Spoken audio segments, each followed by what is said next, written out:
The advice and opinions expressed by the host of Autism Live and her guests are meant solely as suggestion and should not be in any way construed as child-specific advice. The Center for Autism and Related Disorders advises working with a board-certified behavior analyst who has experience with autism before starting any intensive behavioral intervention. Any choices you make in determining your child's treatment are completely at your own discretion.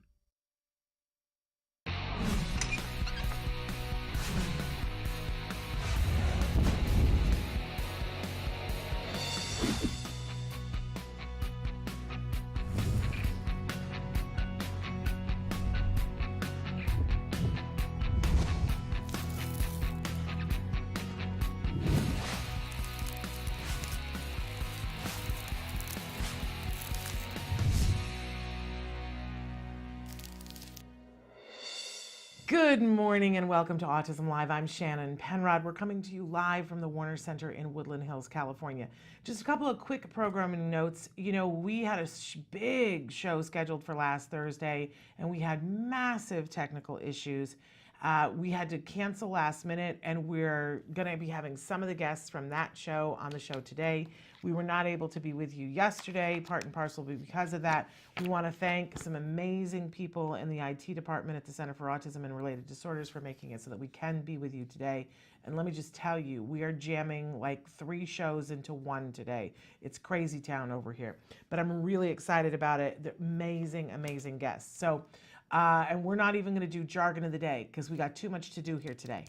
You know what I'm saying? But I want to really quickly say that I'm Shannon Penrod.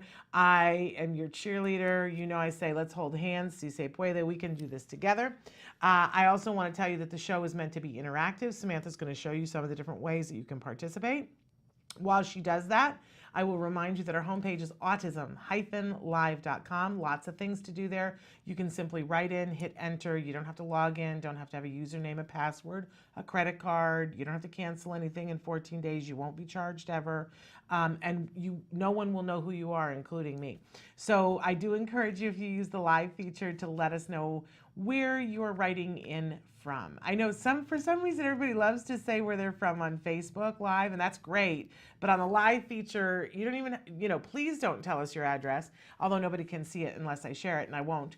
But we'd love to know, hey, I'm 30 miles outside of Memphis, right? Because then I don't tell you things that aren't useful to you, because that hurts my heart if I have to do that. In any case, I hope that you will participate in whatever way works for you. Because the show is meant to be interactive, and that's really when it's most enjoyable for me and I think other people on the show. Just a quick rundown of how the next 2 hours, and we're already thinking we're going to have to go over because the show is too big. In just a few minutes, we've got Allison Day. And she is an amazing young woman who has said, please pick my brain on your show. You want to know what it's like to be a person on the autism spectrum and have food selectivity issues and eating issues. Talk to me about it. Talk to me about other things. She's a wonderful, wonderful resource. She's going to be joining us in a minute. Then we're going to have Bonnie Yates, special education attorney Bonnie Yates, is going to be with us a little bit earlier than normal because in the second hour today, we've got some massive heavy hitter guests. We've got 2 researchers from USC who are going to be talking with us about using robotics and looking at micro movements in young children to be able to diagnose autism at an earlier age. I'm so excited about it. I'm like shaken, okay? Then we've got a father-daughter team who love to review toys and other items. They are so fun. I can't wait to talk to them.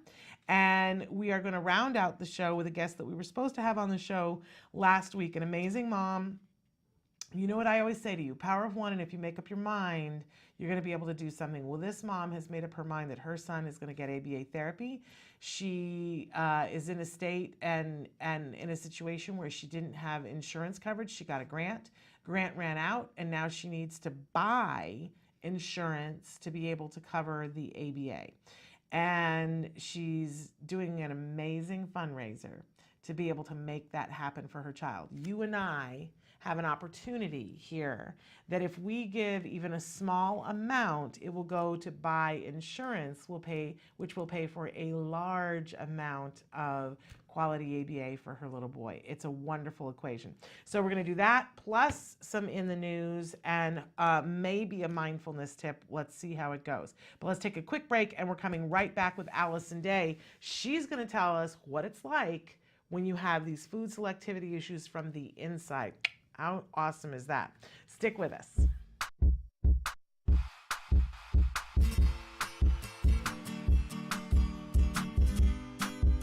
Hey guys, for the month of September, I figured I'd show you guys how to make a task completion chart to help your kids get through the hardest parts of the day. Parents have been writing into our host, Shannon Penrod, the hardest parts of the day are waking up in the morning, after school, and getting ready for bed.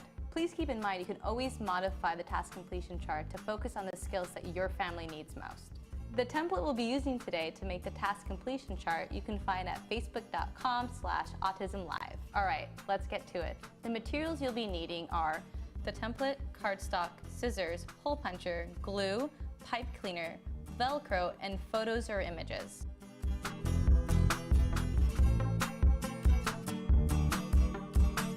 We find it more reinforcing for kids if you use images of themselves doing the tasks that you're trying to get them to complete.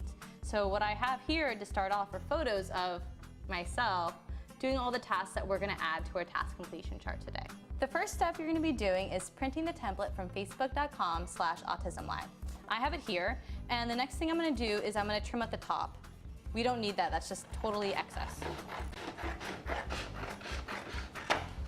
Now that I trim my 3 templates, I'm going to label each one with a different part of the day that we're focusing on, such as waking up, after school, and getting ready for bed. Now that I finished labeling the templates with the appropriate time of the day, I'm going to attach the photos that go with it. For bedtime, the tasks I chose were getting ready for school, putting away toys, putting on pajamas, and brushing teeth. Now repeat this for all the rest of the day. Now that I've added the photos to the template, I am taking this along with my heavy cardstock to hold all my tokens. I'm going to line them up and make 3 hole punches.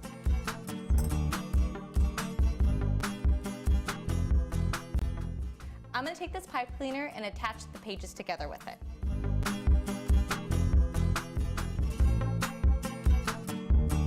We're almost done putting this together. Next, I'm going to take my Velcro. I'm going to put them underneath each picture. And then I'm going to add 4 on the very edge too. Now that I've attached the rough side of the Velcro to the template, now I'm going to take the softer side and add these to the tokens. You can use whatever you want for the tokens, whatever your child finds reinforcing. They could be stickers, images, spacemen, Pokemon, whatever they like. Before you use your task completion chart, it's really important that you do a preference assessment to see what your child finds reinforcing that day. Once you have that established, then you can tell them the rule for how this task completion chart works. So every time they get one of their tasks completed, they add a token to it. And the way the task completion chart functions is like a token economy. So after they put a token under each one of these tasks, they can trade it in for their reinforcer for the day. Now that you've made your task completion chart, hopefully your child will be able to use it on a daily basis and help them through those difficult times of the day. Well, until next time, craft on. Bye, guys. Can you see me flying by your side?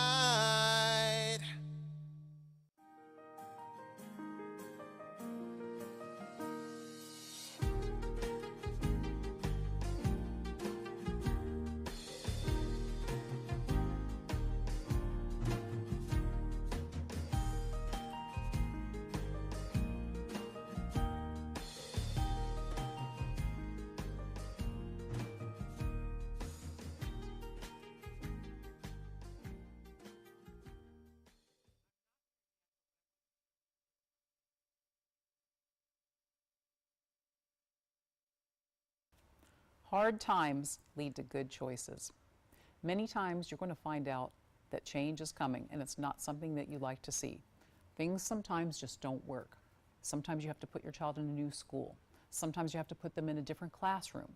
Often you'll see this with perhaps special education versus regular education, or everyone's favorite, puberty.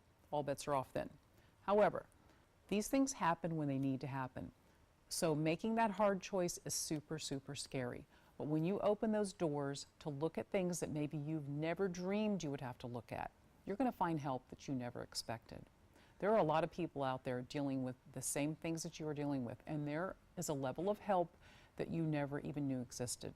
So don't be afraid when it's time to look at the scary problems that you're having. When those things come up, when the aggression increases, when things are falling apart at home, when you're getting the calls from the schools, don't be afraid. Reach out, find out what you need to do. You might need to look at new schools, new housing, you might need to access new levels of service, but I am telling you, you're going to see amazing things. There are children that as they grow do things with the help of others, very specialized support, that you never thought they could do.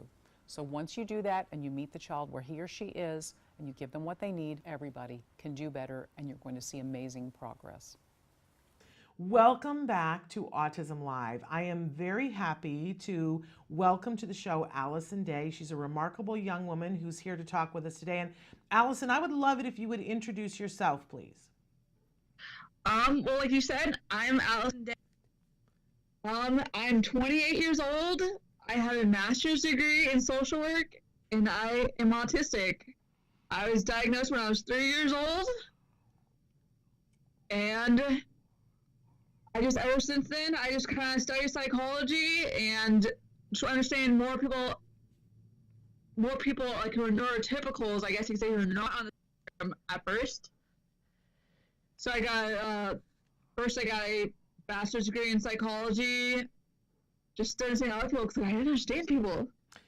Well, and I think it's so wonderful that you're here and willing to talk with us about some, pretty particular personal issues. And you gave us a list of topics that we could talk about. And one of them that really fascinated me, and I thought, man, I know a lot of people who would like to hear you talk about this, about food sensitivities and selectivities and eating issues.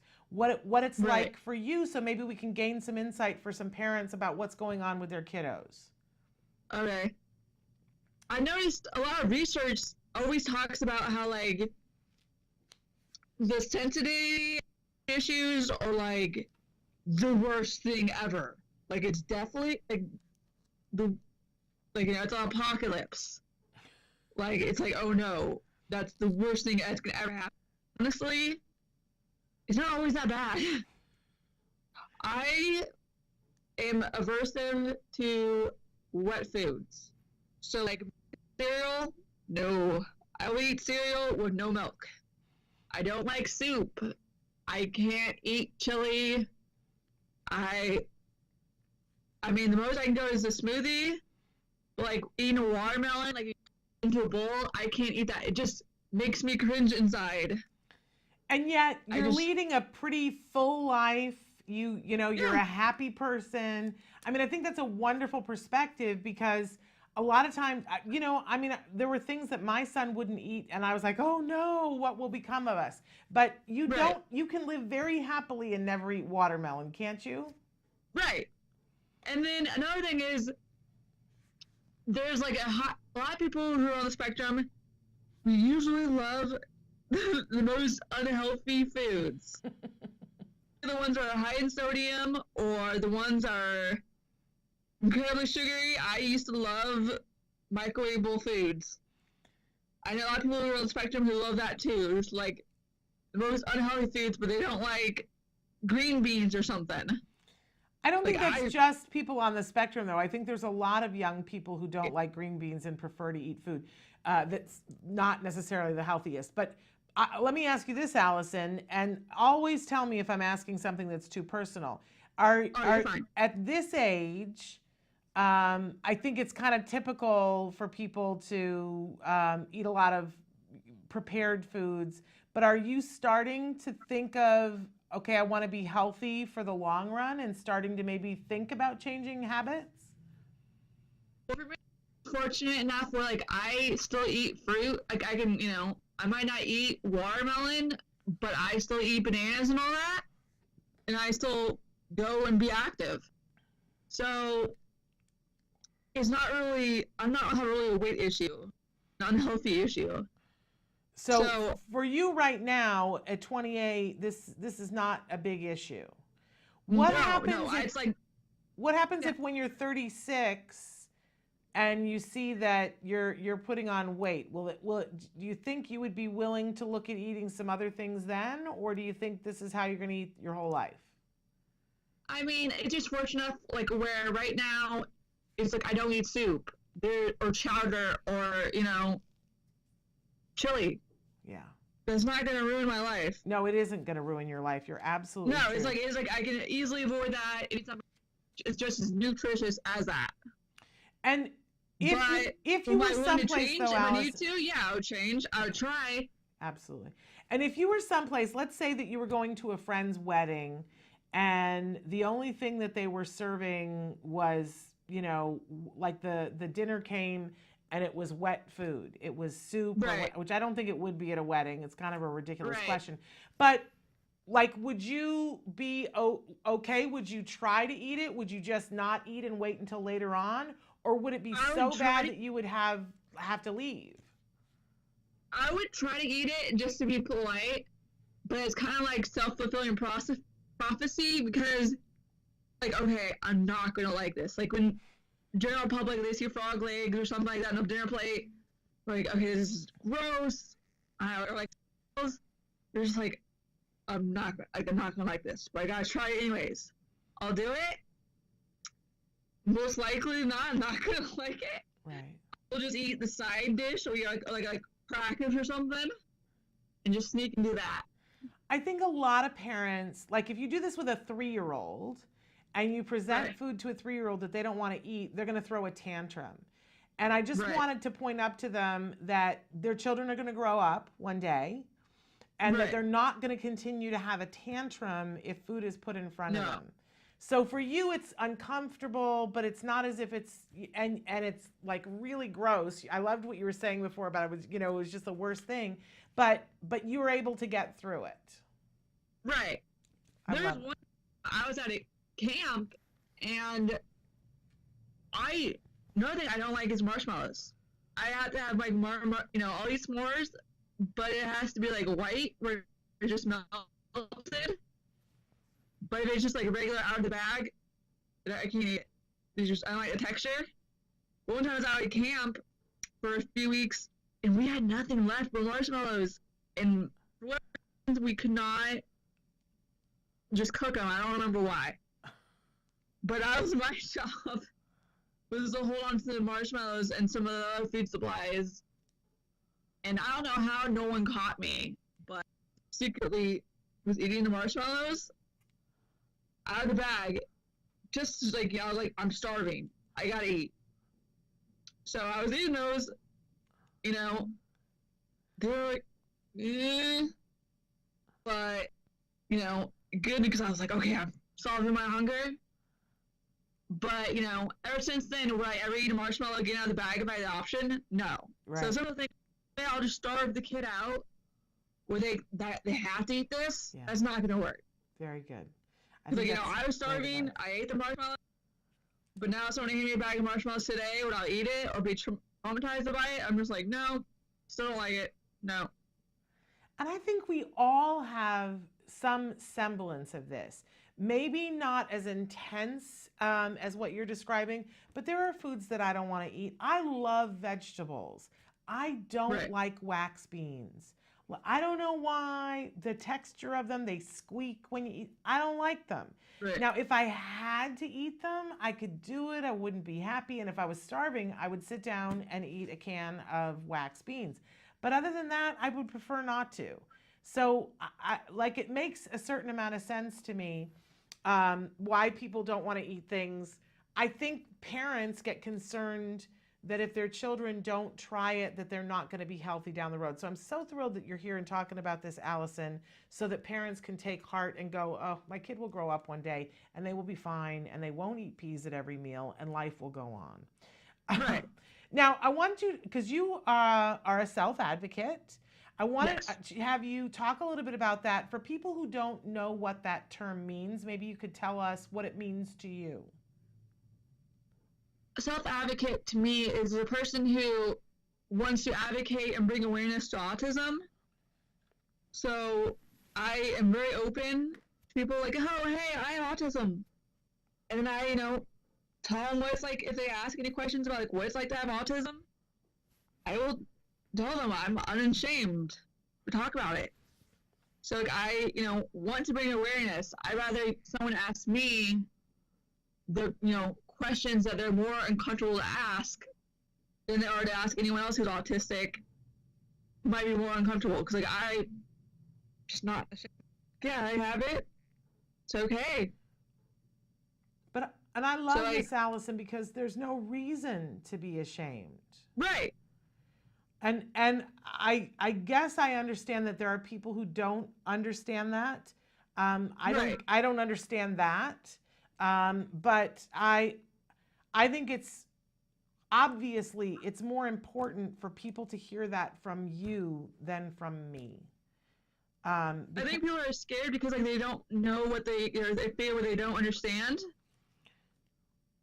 And it's autism's a really complicated thing.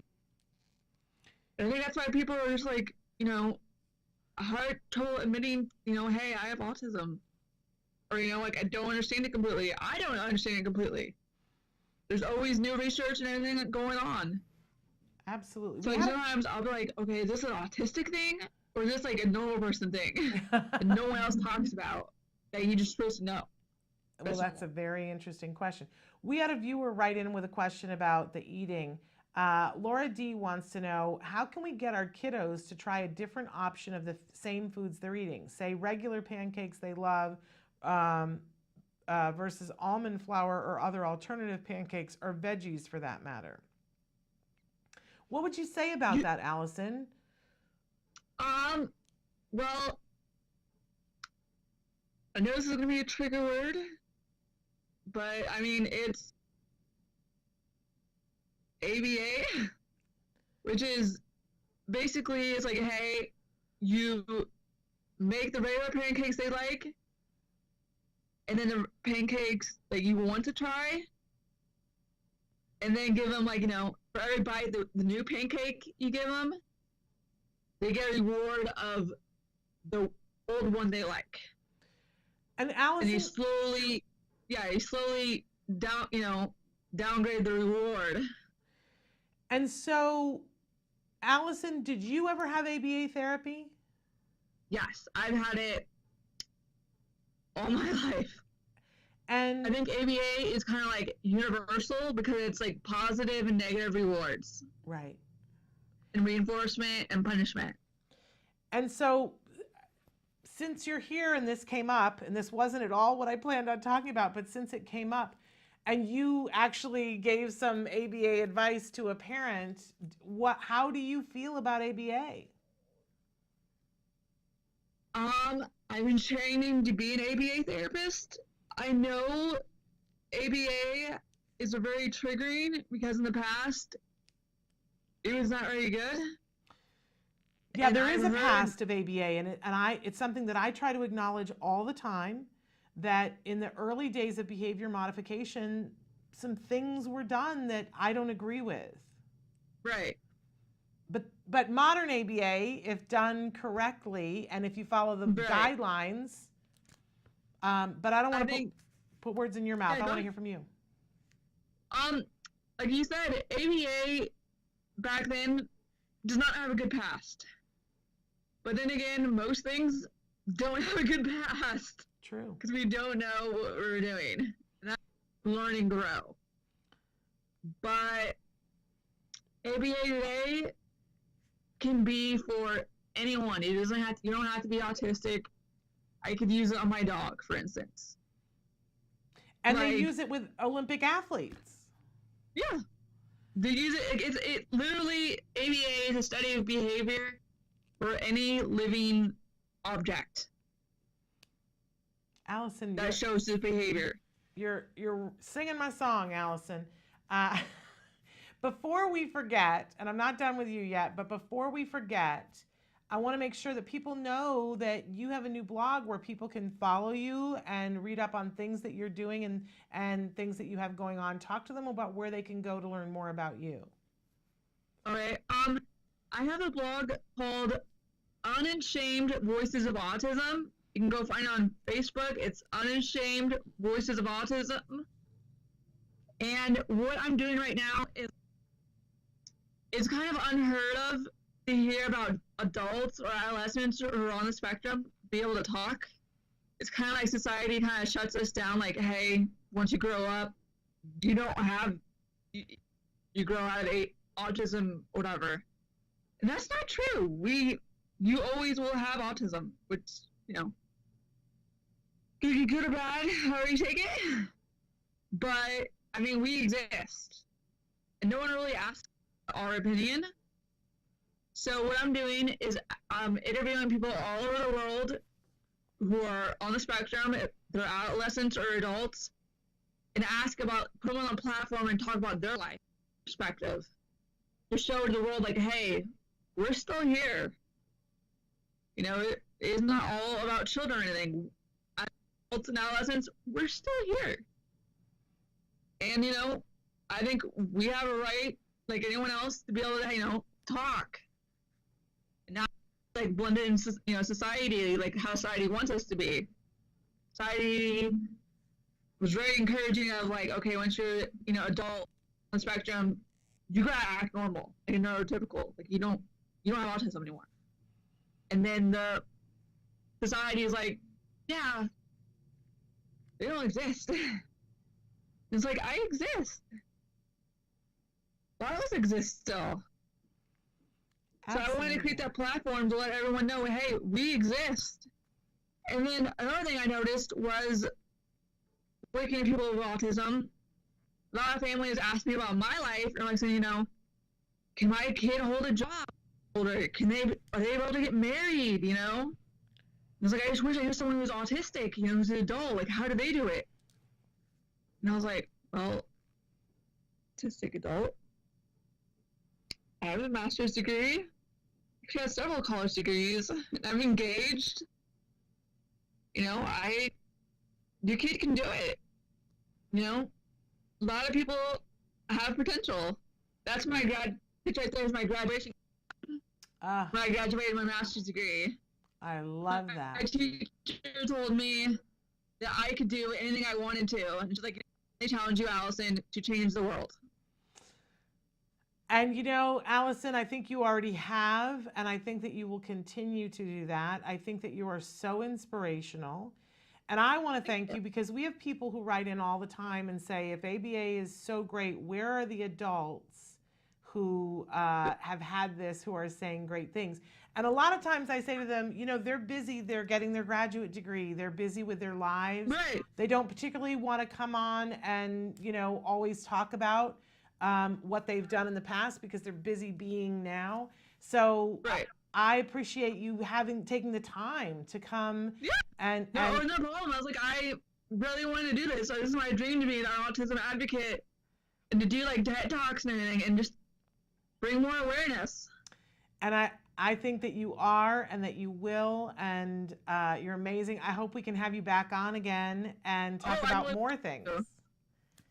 Thank you. That would be awesome. So again, Allison, where can people go to see some of these interviews and to read your blog? It's called, you just go onto Facebook and type in Unashamed Voices of Autism. Well, and then it says, like, that's my logo right there. You know, be unapologetic you. It's where I try to interview a lot of autistic adults and adolescents, you know, to see, you know, what's their perspective on life. I love it. I can't wait to look at all of it. And thank you so much for all that you're doing and for taking the time to be with us. Thank you, Allison. Thank you. Bye-bye. Bye-bye. What a remarkable young woman. Oh, gosh. I know for so many of you, it's like, that's just such a breath of fresh air. Right? Wonderful. So definitely check out her blog, and we'll have her back on the show again to talk about some other topics. She's just, it's amazing, so insightful. All right, we're going to take a break, and then when we come back, we're going to go early to Bonnie Yates because we've got such a power-packed show. Don't go away. You don't want to miss a word of this. Stick with us. Hi, this is Lisa Ackerman. Welcome back to Talk of Facts, frequently asked questions and answers for the autism journey. Now this one is specifically for teens and adults with autism. I get this question all the time. What's new and exciting in the medical world today for teens and adults with autism? So let's talk about them. TMS, transmagnetic stimulation therapy, is something that is really exciting. I met with the author John Robison. Look me in the eye. He's a gentleman with Asperger's, and something I hope all of our kids to strive and grow up and be just like him. He's amazing. He talked about TMS therapy and how he became more social aware. His smile was more natural, and I definitely can better understand things around him in those social settings. Another really great treatment that we're seeing just a ton of research on in the last 3 years is cerebral folate autoimmunity. You know, in the 90s, they started putting folate in all of our different foods and products. Well, some people, they have found out, and specifically a high percentage of children with autism don't process folate like how they should. Go figure. They don't do it the way the books say it's going to happen. So cerebral folate autoimmunity is just a really exciting new therapeutic to work with your physician on and to look to see if your child is a candidate for that therapy. And another common thing that we're seeing in teens and adults, and we've talked about it before in Talk of Facts, is seizures. Very serious issue that needs to be looked at. Abnormal brain waves or brain patterns or epileptic activity in the brain definitely needs to be addressed in children with autism. Again, I'm not a doctor, but I know doctors that can go through and work and look at the child and perform a 24-hour EEG. What they're finding with some of these anticonvulsant or seizure medications is kids start to make great gains in speech, cognition, sleep, learning, by treating any type of seizure activity. So, and the other issue is pandas, not the cute fuzzy bears that we see in the zoo, but an issue that is happening with a lot of teens and adults on the spectrum, where you see a dramatic change in behaviors with these individuals, and often they have an inappropriate immune response. TACA has a great white paper, so you can go look up in the pandas definition what to test and treat for and talk to your doctor about. But know that if you see an extreme swing in behavior with a child that goes from one place to a very negative place, we're seeing a lot of teens positively responding to treatments for pandas. And the last treatment I wanted to talk about, and I'm super excited about, and this happens to not just work with younger kids on the autism spectrum, but also older children on the spectrum, teens and adults. It's called mendability. And a great study just came out of UCI in May 2013 about a multi-sensory approach for individuals with autism. The whole premise behind the therapy is very simple, making it a sensory-rich environment so neural connections can make new pathways or at least connect in that individual. So kids with sensory issues, auditory listening issues, speech issues, they seem to really just respond to mendability, and I was so excited to see that new research. More research is being done on it, and the beautiful part about mendability is it's something parents can do on their own, administer with their child, and be connected to their kid as partners in the autism journey. Don't forget in any therapy or medical intervention to work with your physician and to do proper testing to know what your child needs and what treatments to pursue under a physician's care. So there's so many new things. I could go on for hours about new treatments and excitement, but there's the top ones that just have me so geeked here. But that's another Talk of Fact. Thanks for joining me, and we'll see you next time and on Real Journey, Real Questions and Answers to help your autism journey.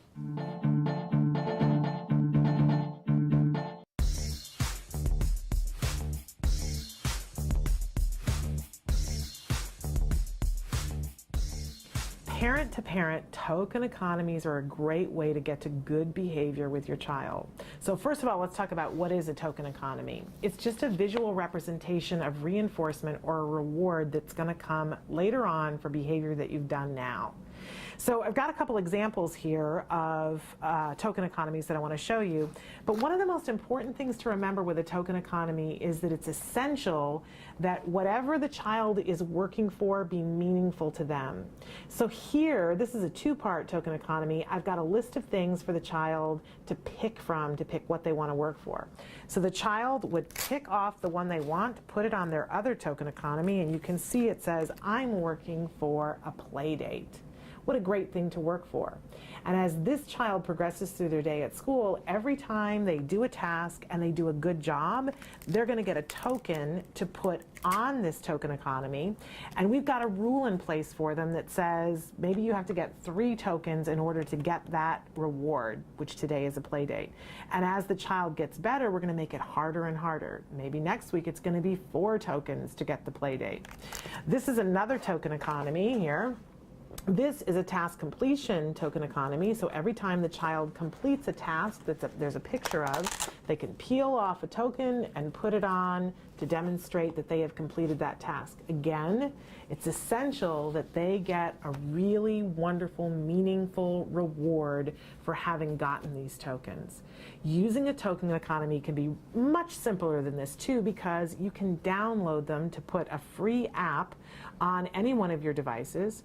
Right here on my phone, I've got a free app, Easy Kid Tokens, and when my child does a task and completes it, and he can specify what the stickers are. In this case, it is a ladybug, and when he gets 3 of them, then he's going to get his reward.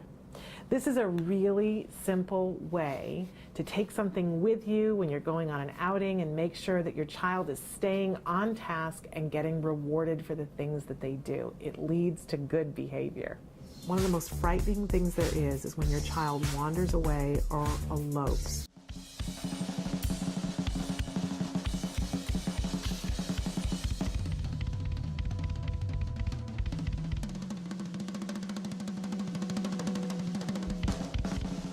This is Logan Shepherd.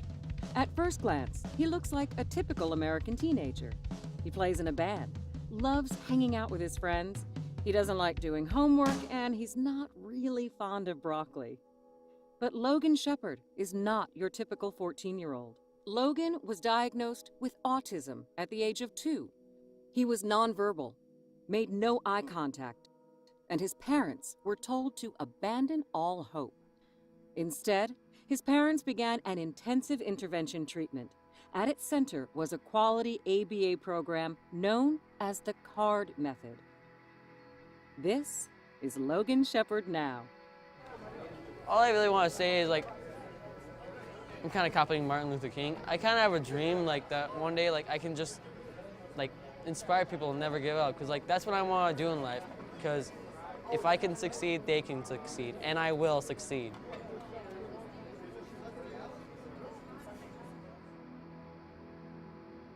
To follow Logan's musical journey, visit www.facebook.com/officialdrummerrock or @drummerrock on Instagram. For more information on the CARD method, visit www.centerforautism.com or call 800-345-CARD. Rock on, Logan.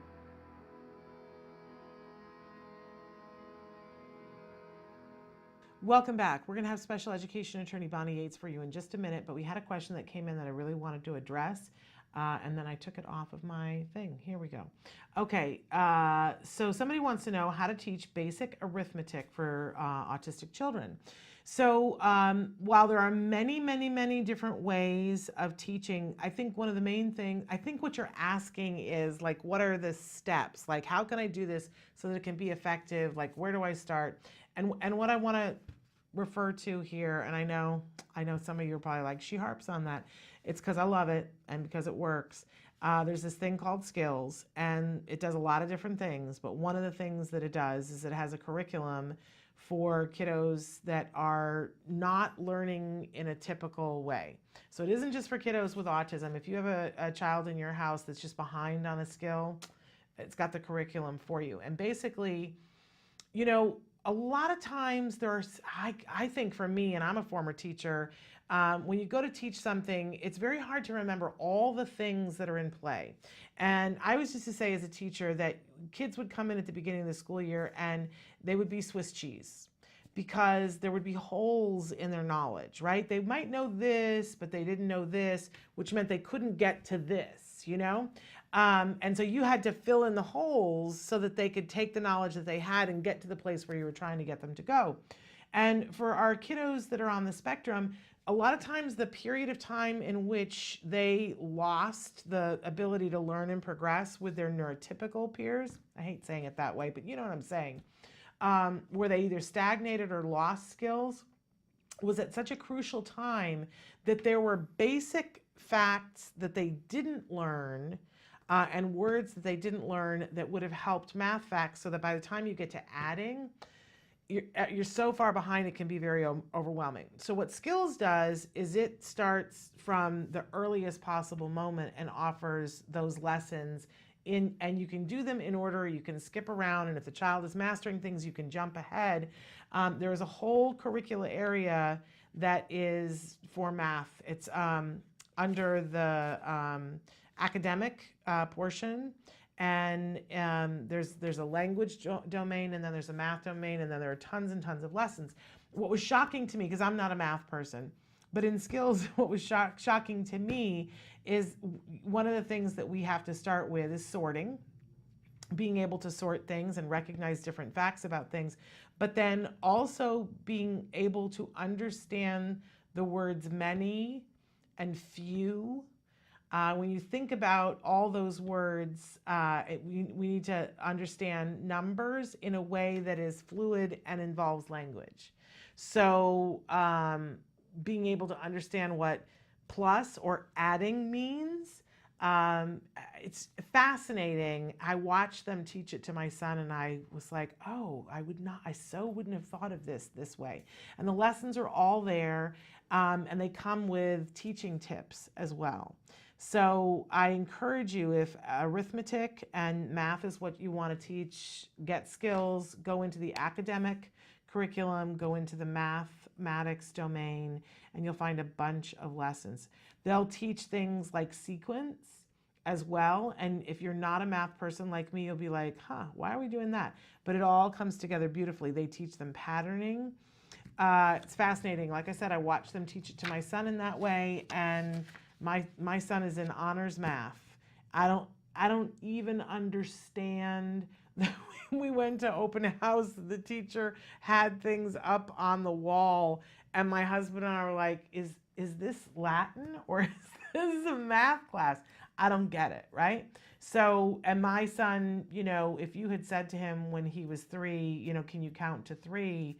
He couldn't say the words 1, 2, 3. He couldn't tell you what the concept of 3 was. He didn't understand, you know, this is one thing and this is a second thing, and 1 and 1 is 2. Like, he didn't have any of that.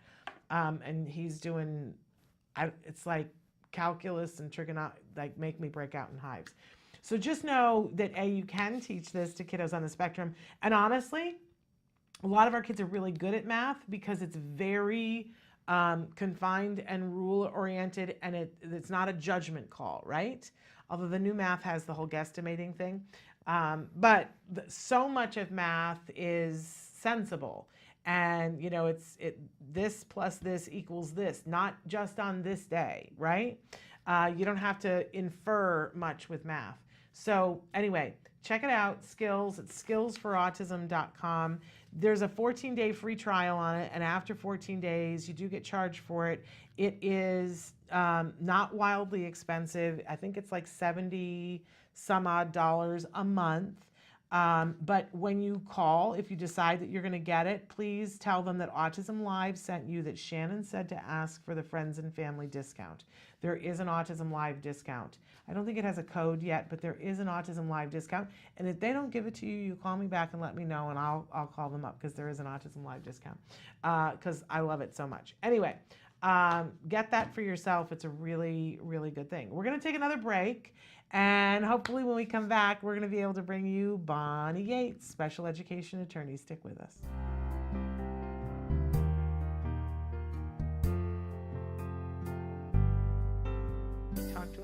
about what your degree is in. City planning or urban planning. I got it from Cal State Northridge with a degree in cinema and television arts with an emphasis in screenwriting. And what are you interested in, Eli? A video game internship. Computer programming. I'm hoping to combine entertainment or travel, my two passions. Ooh, what kind of jobs have you worked? Bakery inventory. Okay, inventory. Talk about your volunteer job. I was going to help the soldiers. You volunteered to help the soldiers? Yes. I interned in the national parks in the Santa Monica Mountains, which is very urban area. So I worked with the problems of how it's impacting the surrounding community, like the flow of traffic and the flow of people and what they could do to plan in the parking. I've been to China, I've been all around Europe, I've been to Thailand, Japan, Australia. You can create an app? That's impressive. Really cool thing. Can you teach other people how to make an app?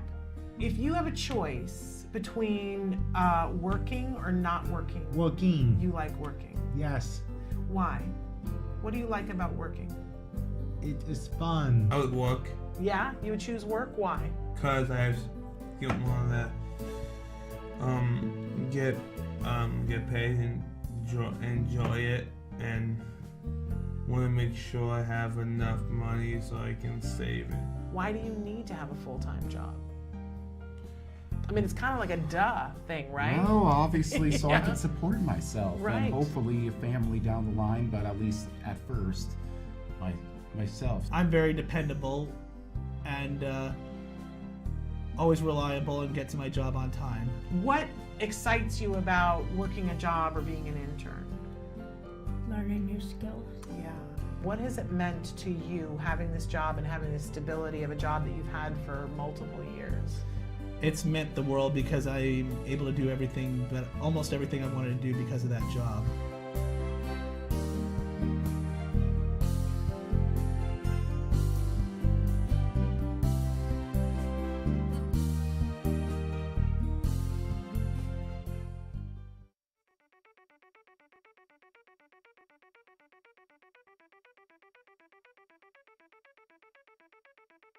Hi, I'm Shannon Penrod, and we're at the ABCs and XYZs of Special Needs Conference.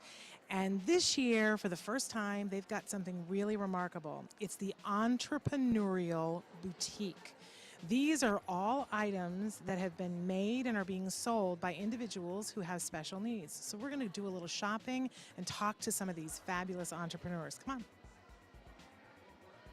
My name is Molly Rarick, and I'm founder of Breed's Gift. We're a nonprofit that serves teens and adults with special needs, like Chase here. We were founded in 2013 and serve people in the Conejo Valley, Santa Barbara, and LA. Our main objective is to give our participants the skills they need to gain a more independent life. My name is Shelley Cox, and Lisa Zalagi and I are founders of Creative Steps and Create Micro Business Enterprises. And the items that we're selling here today are all made by the clients who have passions about what they want to make, and then they get the profits from what they make after we've paid all of the other expenses. We are here today because my goal is to be independent, and also I would like to share all my artwork, and I would like to sell.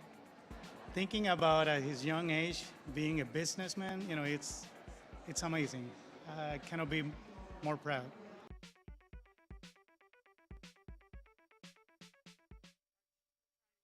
Do you provide care services to someone with autism?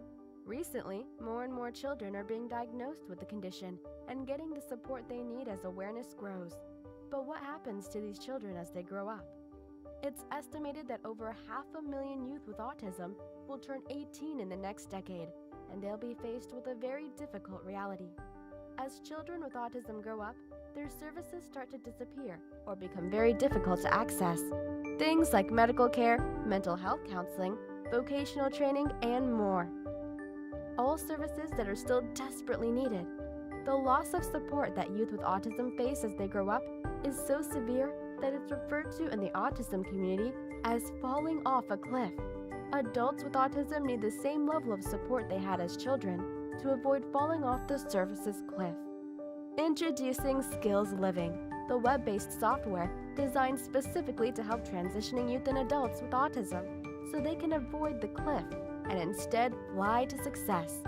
With Skills Living, help your learner with autism develop the skills they need in all the critical areas of adult life, including self-control, planning, and problem solving, effective communication, performing life skill tasks for independent living, acquiring and maintaining employment or other meaningful activities, developing and maintaining social skills and relationships, accessing transportation and public services, and being safe.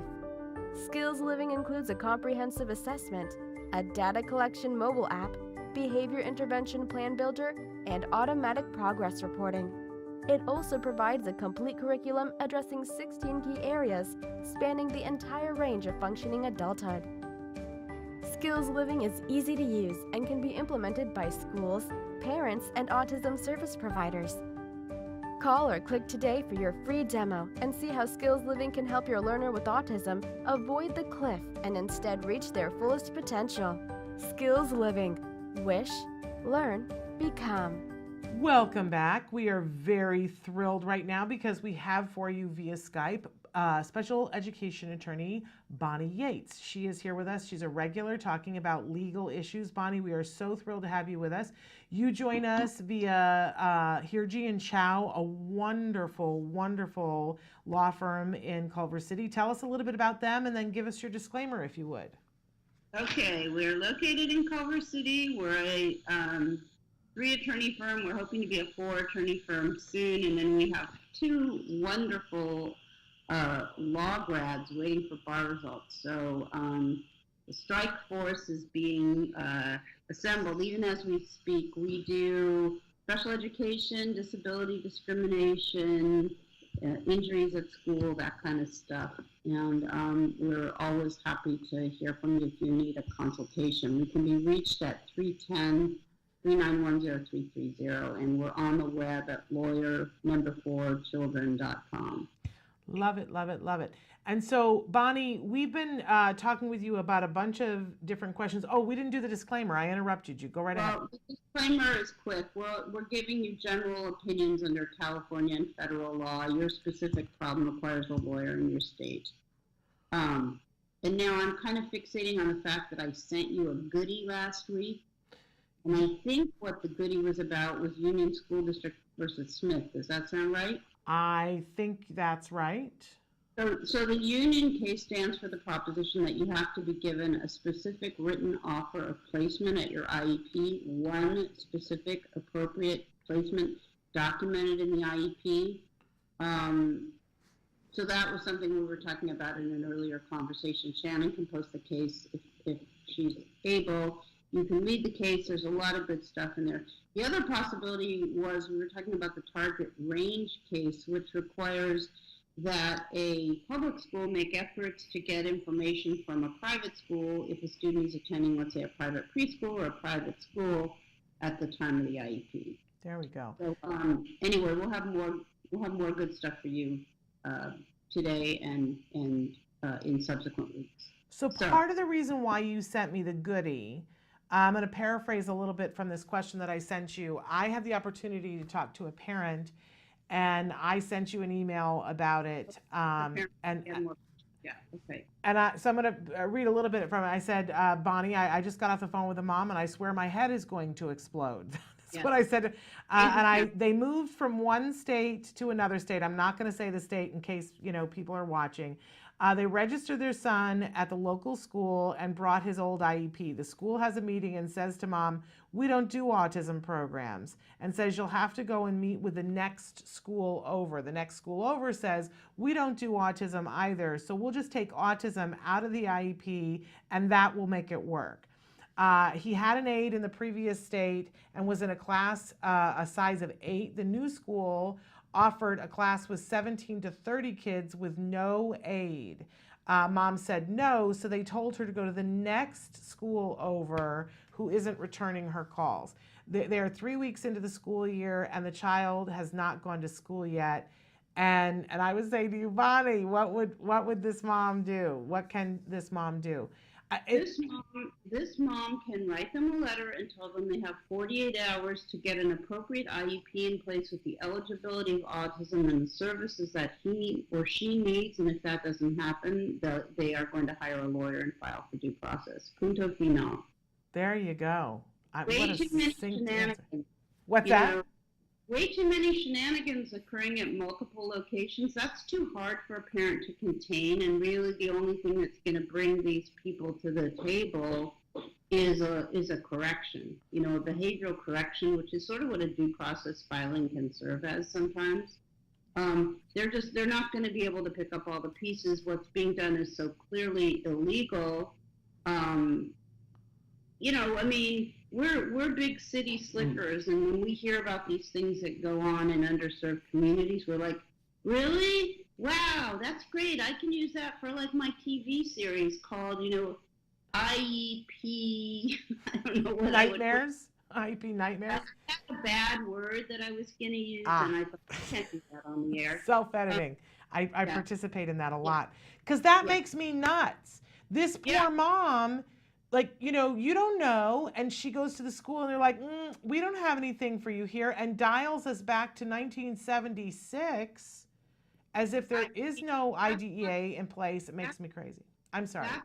That's why the question of where is very interesting, because in some communities, there's sophisticated kind of suppression of people exercising their IDEA rights.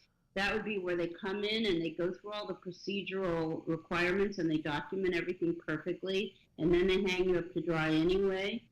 Versus like in poor communities, a lot of the time you'll see that there's no adherence to any standards or attempt to lawyer up documents, and those cases are easier to win because of that. But either way, most districts are playing the same game. This is like me going way out on a limb. But it's almost Halloween, so, maybe somebody wants to flog me or something. People go, oh, well, it's really bad in my district. Can you tell us where districts are that are better? And I'm like, nope, they're all bad. They all have the same systemic patterns flowing from the same systemic problem, which is underfunding of programs. I can tell you a couple of districts, though, where they're getting it better. But they are so few and far between. I'm sorry.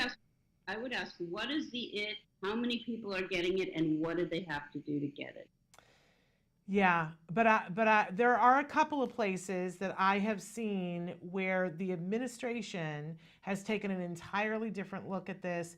And instead of putting their money into fighting against cases, they've said, we'll do the right thing out the gate. And they're finding that, it's a much better education, and it's a lot less expensive than spending all the time having to slog it out and pay lawyer fees.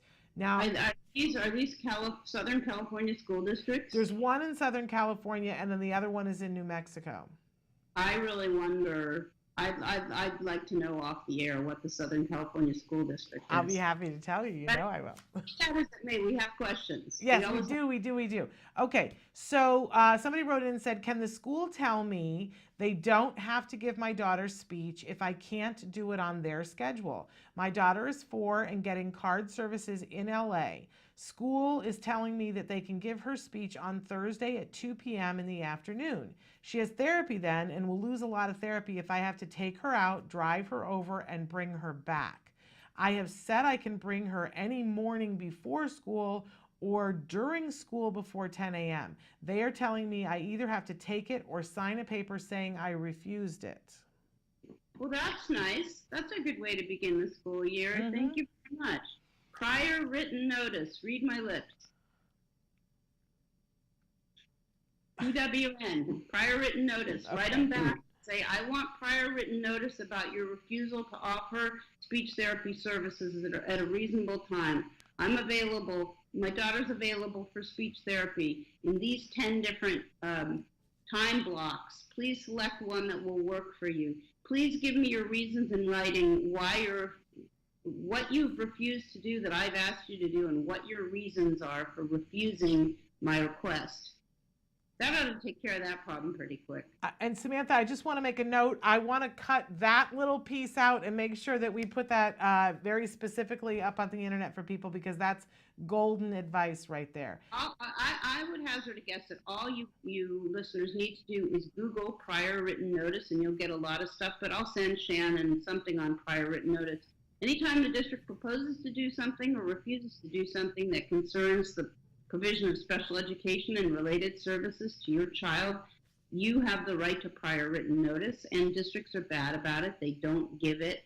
But once you ask them, they start getting nervous because there's documentation, and 9 times out of 10, or maybe 9.999 times out of 10, you'll get a response. Okay, wonderful. Next question. I'm in Kansas. I watched the show and saw you say I should bring a tape recorder to the IEP. I put it in writing and brought it. The teacher said something really inappropriate about my son and his ability to learn. I won't even repeat it. What do I do now? You save it for when there's a dispute and you want to show that there was predetermination at the IEP, or you file a UCP, which is also known as a Williams complaint. It's a complaint that's useful at the district level for these kinds of issues, and you ask them to investigate. You could also file an OCR complaint. I don't think that by itself is enough to file for due process, but like I have a case like that right now, which is kind of unusual. The mom went out on a break and she paused her recorder, but it didn't pause. And then the IEP team continued to talk while the recording was going. And they said, wow, that's a lot of services. Well, we have to say that she can't take her aid to speech because we don't allow aids in speech. And then somebody said, well, we allow them for so-and-so, but he's really impacted. And then somebody said to the teacher, yeah, she's barely going to be in your class at all because she's got so many services, sort of sarcastically. And the teacher goes, I can't wait. And then somebody said, what are her strengths? And they said, she's cute. So that, to me, shows that they are predetermining at least the issue of where the aid can be and cannot be. There's some other things going on there, including that it's not that easy to hear on the tape, or the recording, but you do hear somebody sniffling and blowing their nose repeatedly, and the mom says that's because when she came in, somebody had been crying. So at a certain point, you hear all this whispering, and it's like,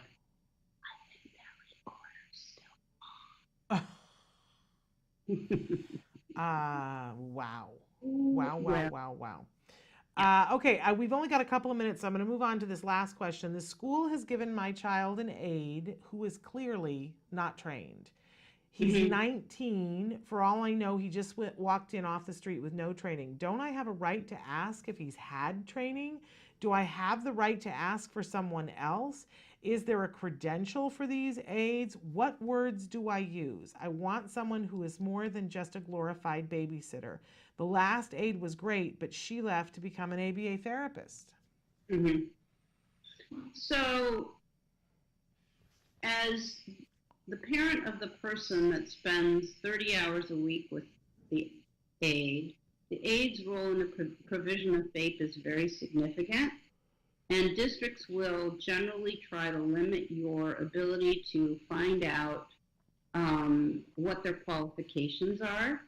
But as a member of the IEP team who needs to meaningfully participate in the decision-making process, you need to be able to ask about this person's qualifications, and you need to comment about his lack of skill because he's an integral part of the offer that's on the table. So I go to IEP meetings and I ask to have the aide attend, which is hard for them to block if you request it because you're allowed to have people that are relevant to the discussion attend the meeting. So that's one thing. 2, I ask about the qualifications of the person and they really don't like that.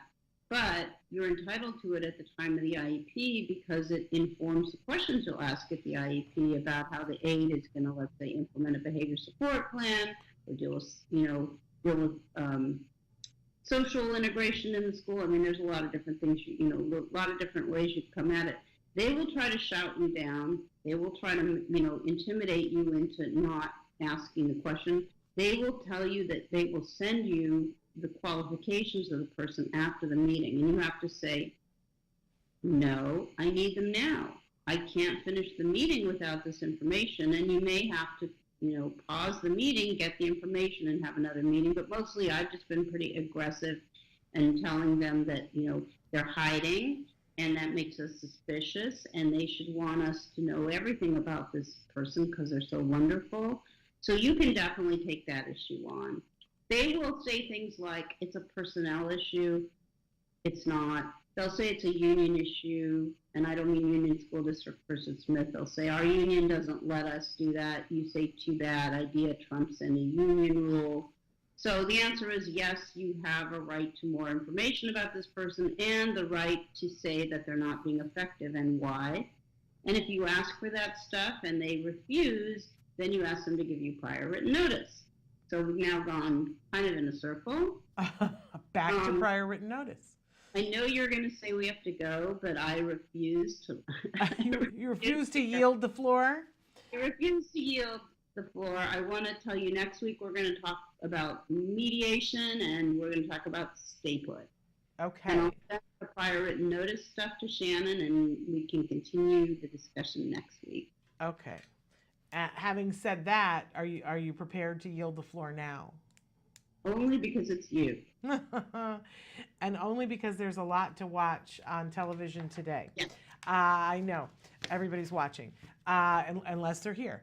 And that's all good. Bonnie, we thank you so much for being here and for helping us with all of this information. Boy, I'm sure I have heard prior written notice before, but had no idea how important it was, but I got it today. It is, and it's underemphasized. So there we go. We'll talk available about it. To all of you free of charge. Thank you. And we want to say thank you to Hirji and Chow for lending us to you today. Tell them again about where they can reach you and Hirji and Chow. 310-391-0330. Why don't you start there? Okay. And we've got up on the screen Lawyer4, that's the number 4children.com. Bonnie, thank you so much. Have a great weekend, and we'll see you back here next week. Cool. Thank you. Take care. Bye-bye. And then we're going to take a break, and then we're going to be back with two researchers that are coming to us from USC, and they're going to talk about the use of robots to measure very small movements and how that affects the brain in children who ultimately are diagnosed with autism. Is it a key to finding out how we diagnose earlier? They're going to give you all this exciting news. I'm really excited about this interview. So stick with us back after these messages.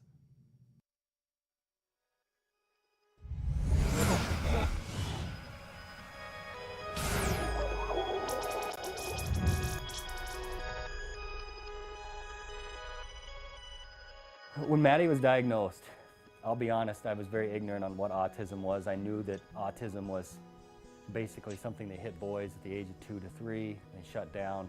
And with Maddie, she was doing all the same signs and symptoms of a typical child with autism spectrum disorder. Stand up. I was thinking that we might be moving somewhere so that people could assist us either in the house or us going to see our daughter, because she was shutting down to a point that she wouldn't even recognize you being there by putting your hand in her face and yelling her name. She didn't even acknowledge us coming into the room. She had barely any eye contact. She didn't interact with her sisters. She didn't really do anything. She just basically lined up her toys and that was about it. With 8 volunteers, including my husband and I'm the team leader, and so I do all the curriculum and get everything ready each week. Jana was downstairs until 11 o'clock at night working on curriculum, going through 2 different textbooks. Look, who's that? And then we, as a group, meet on Monday nights, and we would go through what the curriculum was from Jana. And a lot of times we would go, well, how exactly do you do that? How do you sit her at the table and do this trial-based? With what skills has done for us, it's taken that away from Jana trying to figure out the curriculum for one. She can go down, or on even our laptop, And she can sit down and through all these questions, it comes up with the different programs. At least for me, it was a relief off my shoulders. I was worried that I might be missing a curriculum that maybe she needs to know, where skills, they have every possible thing your child needs to know from 0 to 7. They have a program for that. What noise is this? Good job! Every program that we did with her, I knew it was specific for what she needed to learn. Because before skills, it was a lot of, okay, well, is that really age appropriate for a 2-year-old? You know, because it's not generalized. It's anywhere from 0 to 7. This is what your child needs to know in most manuals you'll find. But for this, okay, yep, she should be learning this. And no, she's not 4 yet. She doesn't need to know that yet.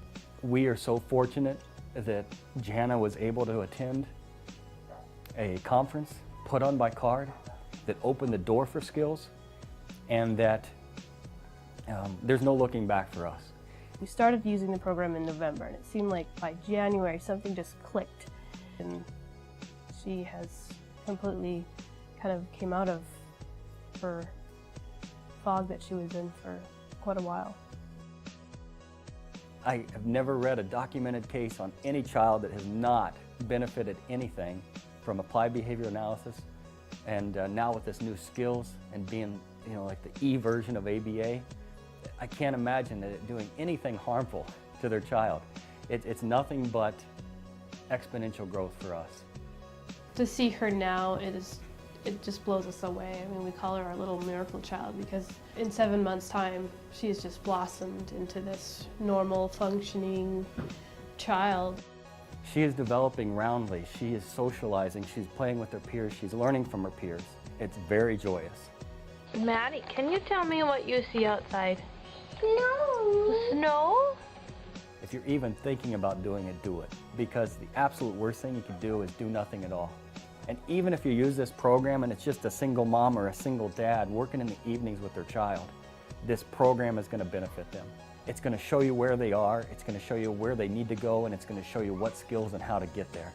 It is an online book on how to help recover your child.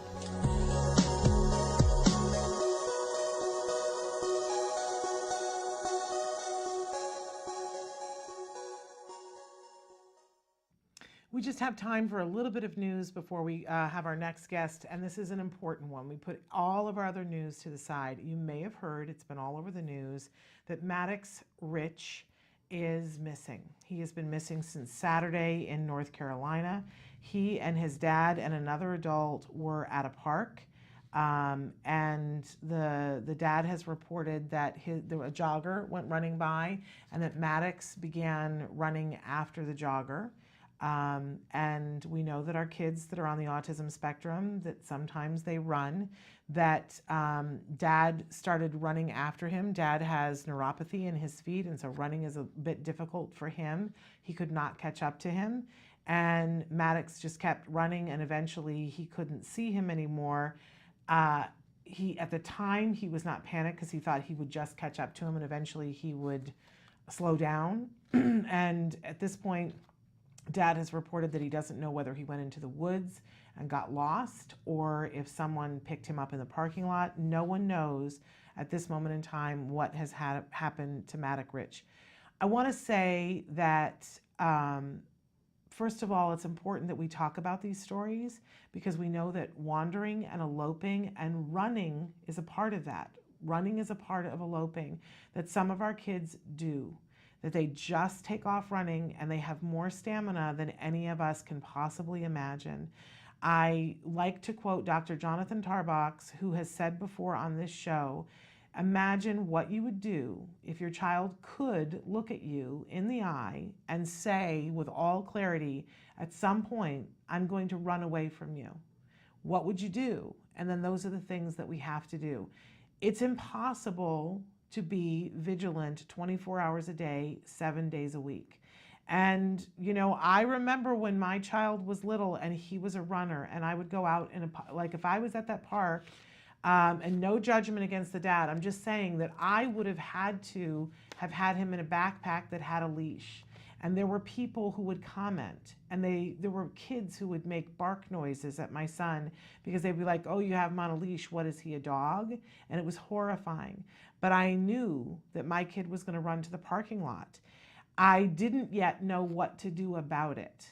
Once we started ABA, very quickly our ABA team taught me, taught my husband, taught everybody who was involved with my son, and more importantly, taught my son. They gave him functional communication skills to be able to at least point for where he wanted to go and communicate with us what he wanted to do. They gave me ideas of where I could take him so that in an enclosed space that he could run because his body needed to run. And that they taught him this is the only place where you get to run because, you know, everybody jokes about Forrest Gump, but running and running and running. But, you know, my son didn't stop when he ran. So I think it's important that we all talk about these stories because everybody thinks that it's not going to be them and you don't want it to be you. So if you hear this story today and have felt this fear of this could happen to you, I want to tell you, take every precaution you can to keep your child safe right now. And please, please, no matter what age, get on a waiting list to start ABA therapy. Chances are insurance will cover it now.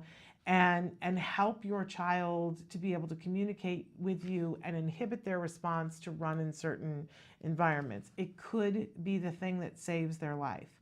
Now, on the other side of this, I think it's really important to note that, you know, we all know the statistics of when something happens to a child, and we're talking about in the neurotypical world, right? The very first place that they look is at the parents because it's usually somebody who, not always, but it's usually somebody who knows the child. So it is normal that law enforcement will begin to look at the parents and have them be, you know, under suspicion, and they will investigate. I don't know what happened in this circumstance. None of us does. That is why the police are investigating. And right now the priority is to find Maddox and hopefully find him safe. Later, you know, all kinds of things can be discussed, correct? I just want to caution, and this is my opinion, you guys get to do whatever you want to do, but as an autism community, we set an example to everybody else. We don't know what happened, and we know that the rules are different for our families than they are for anyone else. That other people are going to look at this family and say, really, your kid ran and you couldn't catch up to him? And they're not going to understand that that is really a possibility. They're not going to understand how tired you can get watching a child 24 hours a day, 7 days a week. I would encourage all of us to be compassionate in this moment for this family and try to support finding Maddox and not enter into conjecture about, you know, is the family to blame for this? There will be plenty of time for that later on.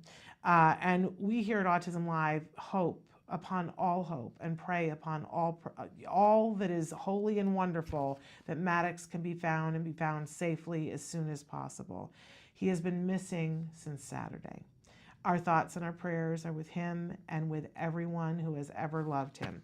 And having said that, we're going to take a break, and when we come back, we are going to have these two wonderful guests from USC, excuse me, that's the worst possible mistake I could make. They're rivals, USC, and they're going to be talking with us about some pivotal research that they're doing. So stick with us. Hi, I'm Yvonne Johansson, and this is My Little House. My Little House is an interactive, multi-sensory educational felt toy that I invented to help develop children's language skills. I love My Little House. I've been working as a speech therapist for over 20 years. I have spent my entire career working with young children. I have worked with children with language delays, and I have many children with significant cognitive disabilities and children on the autism spectrum. It has been a constant challenge finding toys that are fun, educational, and actually engage my students. In every preschool since I've been a young therapist, we carry on these felt boards. Kids love them because they're soft and they're fluffy, and there's usually these little pieces that attach to these boards because felt sticks onto felt. You bring them into the activity because they're putting a piece on the board. So it's almost kind of like magic. So then I just thought, wouldn't it be great if I could just take this one-dimensional board and make it into an actual three-dimensional toy? How cool would that be? That's the idea behind My Little House. You can spread it out flat like a 4-panel felt board, or here's the cool part. In the blink of an eye, My Little House easily converts into a 3-dimensional reversible house. This is the outside. This is the inside. My Little House comes with 36 felt cutout pieces that match outlines in 8 colorful rooms. And they're felt, so they stick. Each piece inside My Little House has been placed with purpose. For instance, in the kitchen, whole half, under on top, inside, big, bigger and biggest, empty and full, circle, triangle, inside, outside. Really cool thing, I have a nonprofit, Lecotech. They are the folks that put out the Differently Abled Guide for Toys R Us. They've been doing it for 25 years. They gave me their seal of approval as a toy that they feel is a toy with purpose, and that will make a difference. But My Little House isn't just for kids on the spectrum or with significant disorders. It's also for typically developing 2 to 5-year-olds. It's a fun toy. Oh, this is so soft. That piece goes. Recently, I took My Little House to the American Speech and Hearing Association convention in Philadelphia, and the response from my peers was overwhelming. Hundreds of therapists, teachers, and heads of school districts wanted to order them. It was real validation for me that this truly is a toy that needs to get out there. Hi, I'm Shannon Penrod. I'm a proud autism mom, I'm a former educator, and I am the host of Autism Live. And as all 3 of those things, I want to recommend to you My Little House. This is one of the smartest toys I have ever seen for teaching language to kids who have emerging language. Whether they're on the autism spectrum or completely neurotypical, it's a great, fun, reinforcing toy, but it's especially great for our kids that are on the autism spectrum because it makes learning fun and it makes it tactile. They have these felt shapes and they get to match them up. And I'm telling you, even the adults love to play with this. We loved this toy so much that we wanted to be able to bring it to you at a great discount. So right now, if you will go to www.smartfelttoys, and when you get to the coupon code, put in a-live.com, you'll get $5 off. Isn't that great? So I want to encourage you, go and get My Little House for all the kiddos in your life.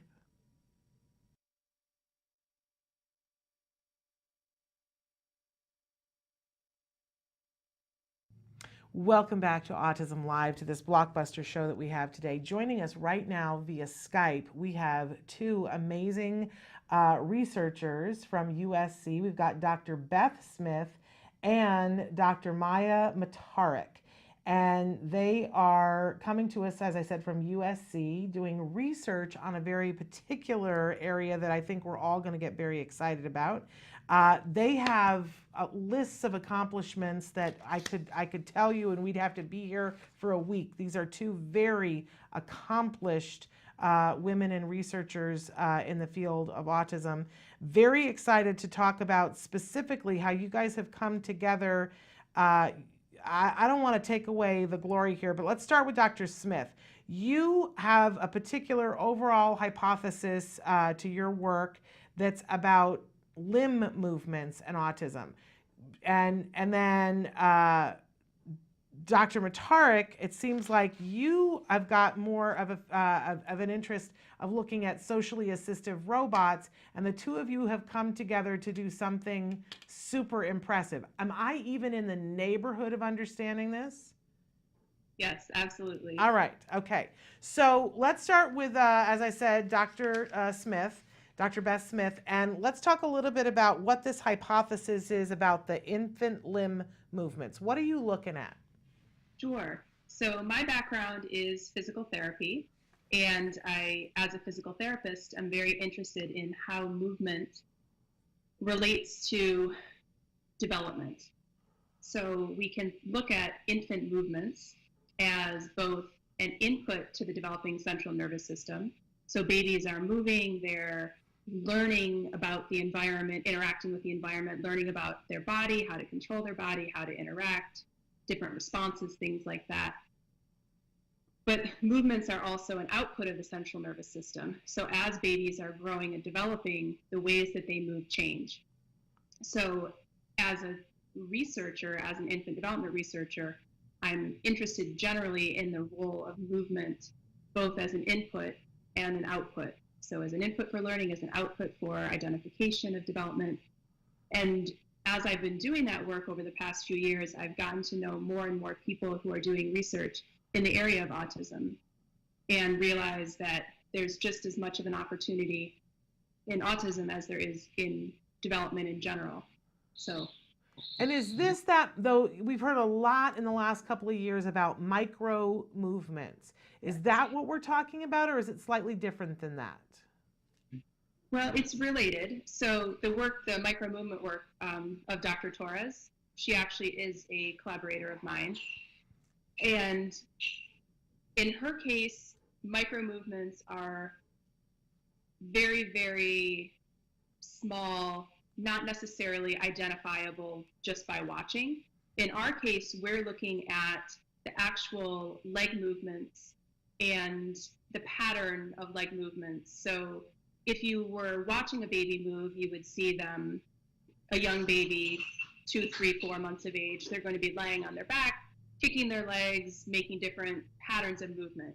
So we're interested in how many movements they're making, what patterns of movements they're making, for example, repetitive kicking movements or other types of movements.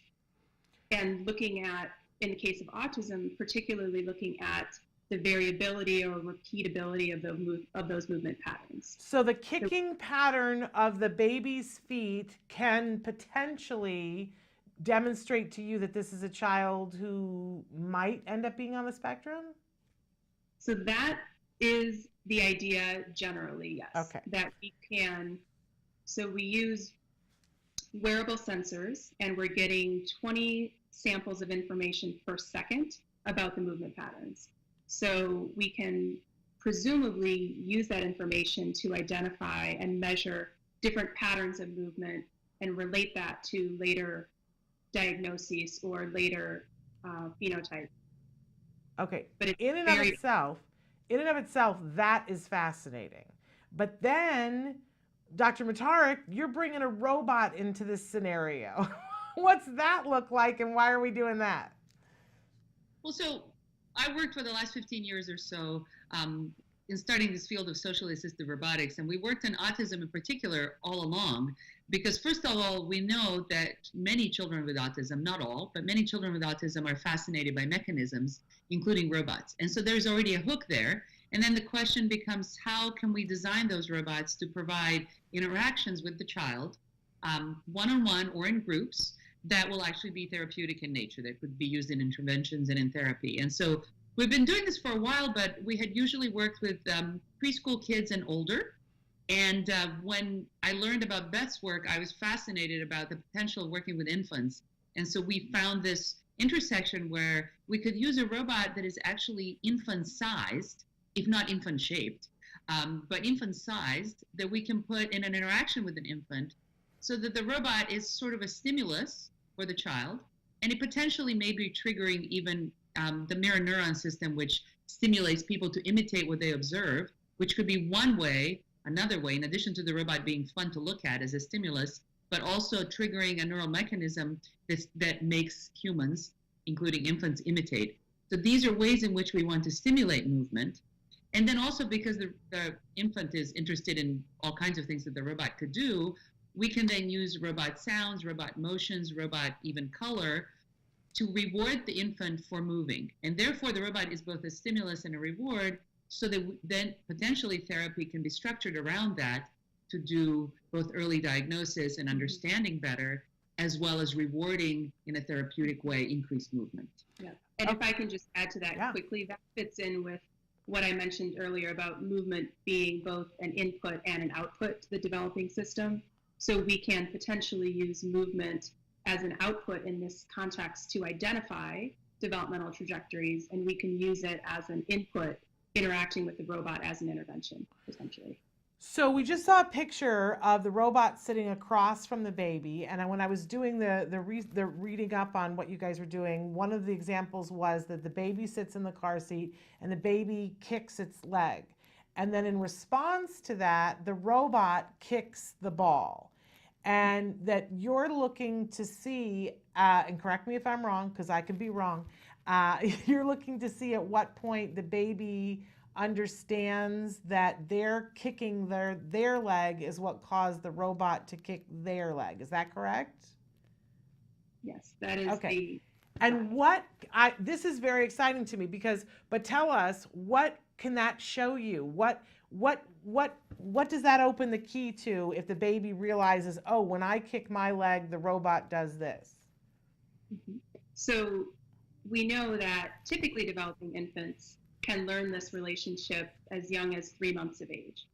And in the context of learning, we can study a lot of things about infant learning. So do they learn the relationship? How quickly do they learn it? How can we, in this case, we're looking at just that they realize that it is their leg moving that is making the robot go. But we can change that. We can also potentially say, do they realize that it is where their visual eye gaze is focused that makes the robot go? So we have a lot to do going forward, but it's a way to probe and measure infant learning at a very young age. And just fascinating. Yes. Sorry. I was just going to say, one way to think about it is that it allows us, by observing both how one child over time interacts with the robot, we can look at how they're changing and how we can intervene to help with that. But then we can also think about using the robot as a kind of almost a standardized tool for assessment so that we can look at development across many children in order to try to get a sense of what is typical versus atypical, which could lead towards earlier diagnosis, something that everybody would like to see. Absolutely. For people, forgive me, for people who don't know when we're talking about mirror neurons, when my son was diagnosed, one of the first things I read, I still have the article, was in an American Scientific magazine. There was an article about mirror neurons and what it had to do with autism. Can one of you, and it was fascinating to me, we went out and bought a Wii so that my son could have an avatar that he could be, that would be him on the screen, because he was so reinforced by the TV set. And he was so excited that when he moved, the avatar moved. Can one of you talk a little bit about what mirror neurons are and why that might be important to our kids with autism?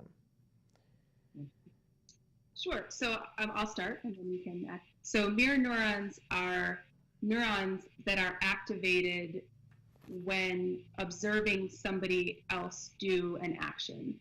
So if I watch somebody if I watch somebody reach for a toy, I can, in my brain, have activity that relates to how I would do that, but also just observing, have the activity of observing is reflected in my brain activity. I'm somehow relating what my movement would look like or what my movement would be. And the part of your brain that you would use to do that will like light up, right?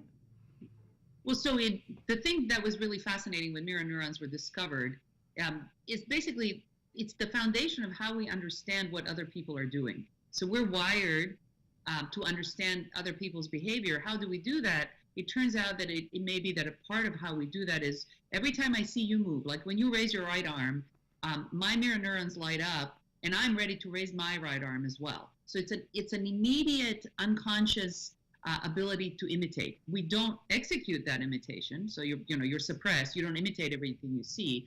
Interestingly, there are people who have a particular neural disorder where they actually do imitate everything they see. So that's a validation that these neurons actually exist. But they help us to understand other people. And the reason that that is important for autism is that there appear to be potential dysfunctions or abnormalities with mirror neurons, which would likely have something to do with the inability of individuals on the spectrum to interpret other people's behavior. So and that's also Oh, go ahead. important in social interaction, right? Like in understanding the intentions of others, understanding the emotions of others. It's all wrapped up in this complicated context. So if you can get a baby to begin to respond to a robot, and a robot is going to be patient and sit there and get it right 100% of the time, so maybe the baby will get it that much quicker. If you can get the baby to respond to the robot, it's potential that then this skill can be expanded for the baby to respond to other people. And is the hope that the child then won't be behind on those skills? So very long range. We have a lot of work to do before we get anywhere close to that. But yes, we see it as something that could be a way to achieve practice of a desired skill in addition to interactions with family members. So just another way to provide extra practice in a slightly different way. And let me add to that. The idea, of course, is not that we now have the robot interacting with the baby and therefore people shouldn't interact with the baby. The robot is not replacing any kind of interactions that the infant would have with parents. In fact, those are critical. But what the robot can provide is more practice and different kinds of stimuli to supplement what people can do. The other thing that's interesting is the fact that the robot is infant-sized. So that can trigger different kinds of responses than the generally larger humans around the infant. It's all fascinating, ladies. Where can our viewers go to find more information? And are you taking on subjects for your studies? We're currently working with infants with typical development as we do some of the groundwork. And so that's where we are currently. But people can send me an email at beth.smith@usc.edu. I'm happy to provide more information. We can potentially put people on a list. But at this point, we really are looking at early infancy between 6 and 8, 6 to 10 months of age, potentially in the next few months. Okay. I should also add, since you mentioned recruitment, we're also doing other parallel studies with children with autism who are older, so not infants. So the study that we're doing with Beth is really exciting and ramping up to involving children with autism. We're also working with about 5-6-year-olds and up in other robot-child interactions on the autism spectrum. So parents interested in that can email me, my last name, matarik@usc.edu. Fascinating. Thank you, ladies, so much. I'd love to have you come back as things start to unfold and you start figuring things out. Yeah, that would be great. Thank you. Thank you so much for taking the time to be with us today. Take care. Bye-bye. Thanks. Bye. I'm sorry. I just think that is so fascinating. That's the kind of stuff that I get really excited about, you guys, because they're gonna find all the missing pieces. I don't think of them as puzzle pieces. I think of them as little keys. When you plug those keys in, the whole car is gonna make sense. And I think it's actually gonna inform us. And then I think it works both ways. I think as we unlock what we don't know about autism, it's going to help those of us who are neurotypical to understand what our brains aren't doing that their brains are doing. I think we're going to meet somewhere in the middle, and it's going to be brilliant. Anyway, we got to take a break, and when we come back, we're moving on. We've got a dad and his daughter, and they have created something called Toy Quest 101. You're going to love it. Stick with us.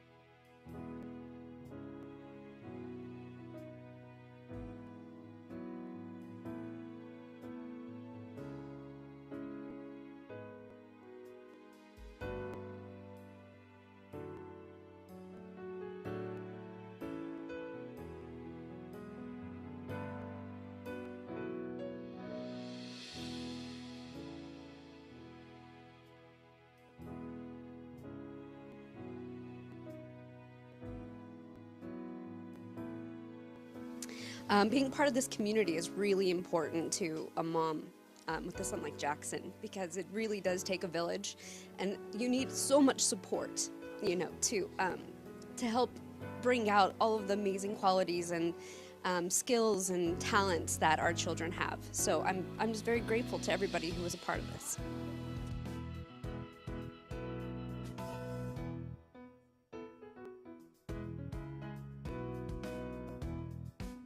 I think it helps with all sorts of that self-esteem, social skills. They seem to communicate a little bit with each other, and they had a lot of friends.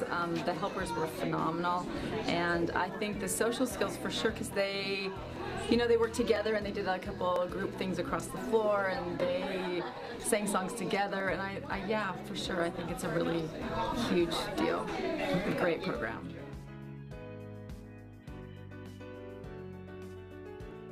What programs like this show is the person is in front of what we call today a disorder. I think what we're finding is that these sorts of brain challenges that make people unique can actually be gifts in ways we haven't discovered in the rest of society to bring them out. So when you see a program like this and you see the kids dancing, having fun, and making up jokes, making up the story. I was here when they did that. That was so amazing to watch because they were all focused, they were all present, and they were all laughing, they were all getting into the creation of this story. And that to me sort of broke the barrier to say, no, first we're dealing with people, and then we're dealing with the challenges.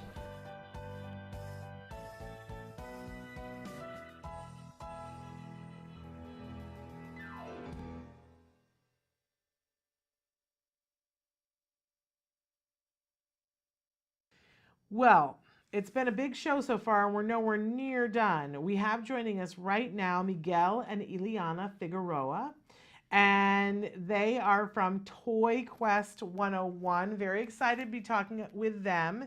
Ileana is 11 years old, and she has been diagnosed with PDD-NOS. And I want them to tell us a little bit about what Toy Quest 101 is, for those of you who don't know. So go ahead, you guys. Who wants to answer, Ileana or Miguel? I'll take the lead on this one, right? Okay. All right. So Toy Quest 101 is a show on YouTube. So we are YouTubers. This is the force behind this show right here, my daughter Ileana, who has autism.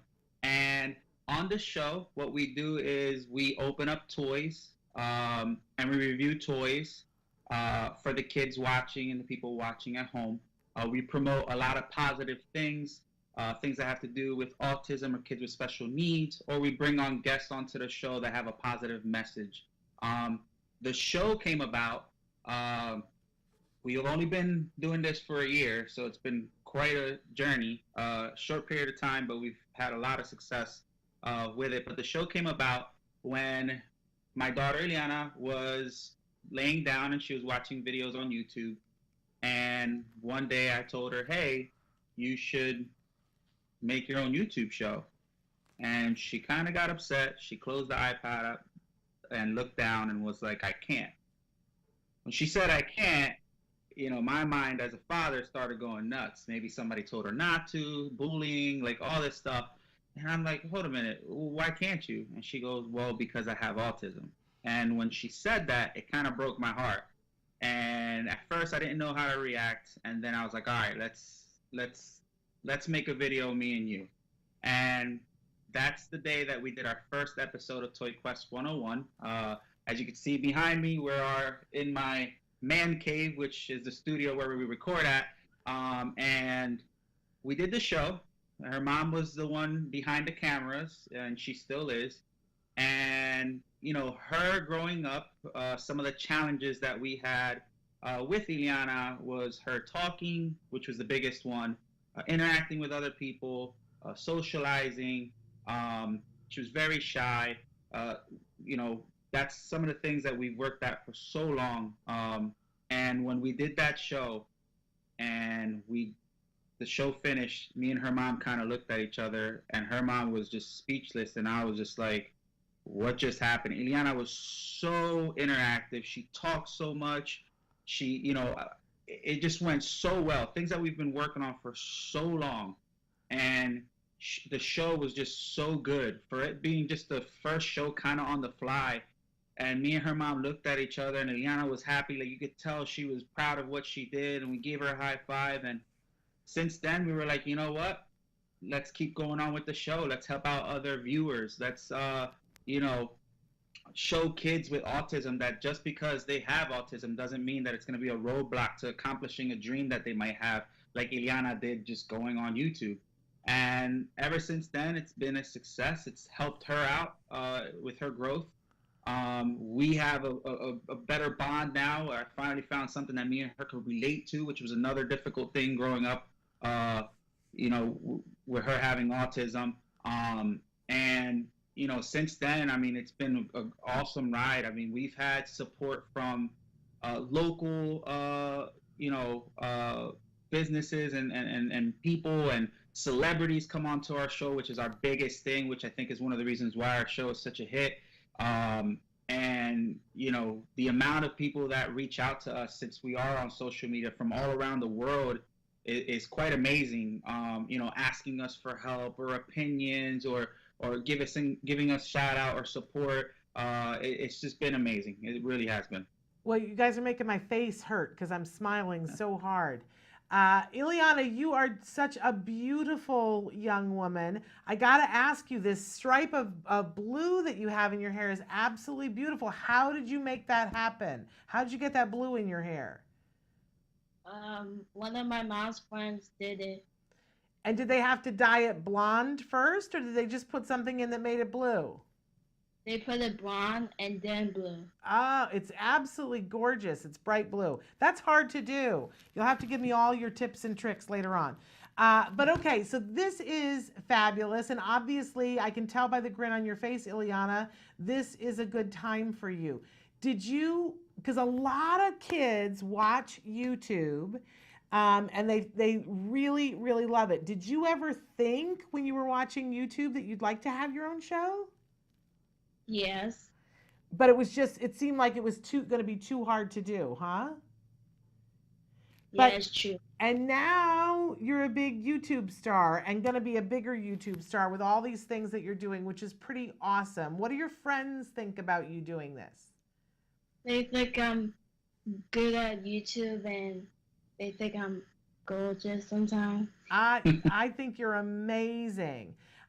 Look at you. You are such a little light. You have so much personality. So you guys have reviewed all different kinds of toys, and as you were saying, you've interviewed stars and celebrities. Ileana, what's been your favorite show to do so far? That's a hard question. It is a hard. Well, let's say this. It doesn't have to be the favorite one. What show did you really like doing? With Sonia and me and my dad. And why? Why was that a good show? Because Sonia is kind of like my best friend. Okay, very, very cool. So I was saying to you guys right before we came on air that we like to do toy reviews. Ours are not as fun as yours. I'm just going to be honest. But we put out a toy guide every year, and I'd love to hear from you what your favorite toy or a toy that you would like to pick as your top toy, and we'll, if you want, we'll include it in the guide as a recommendation from you that this is a really cool toy. What toy do you really like at the moment? Well, so when we review toys, we usually do the blind boxes. And there's different kinds of blind boxes out there. So Ileana will show you right now. So go ahead and grab the Power Rangers. So, for example, this is a Power Rangers blind box. We don't know what's inside, so it's kind of a surprise. And kids love that because they're like, man, I wonder what's inside. If you look on the side of the box, so put it up to the camera, you're going to see some people that you could pick out of the box. So turn it all the way around. So for me, growing up, I was a huge fan of the green Power Ranger. And if you look right here, he is right here. And he's out of 16 chances, you have 2 chances out of 16 to get him.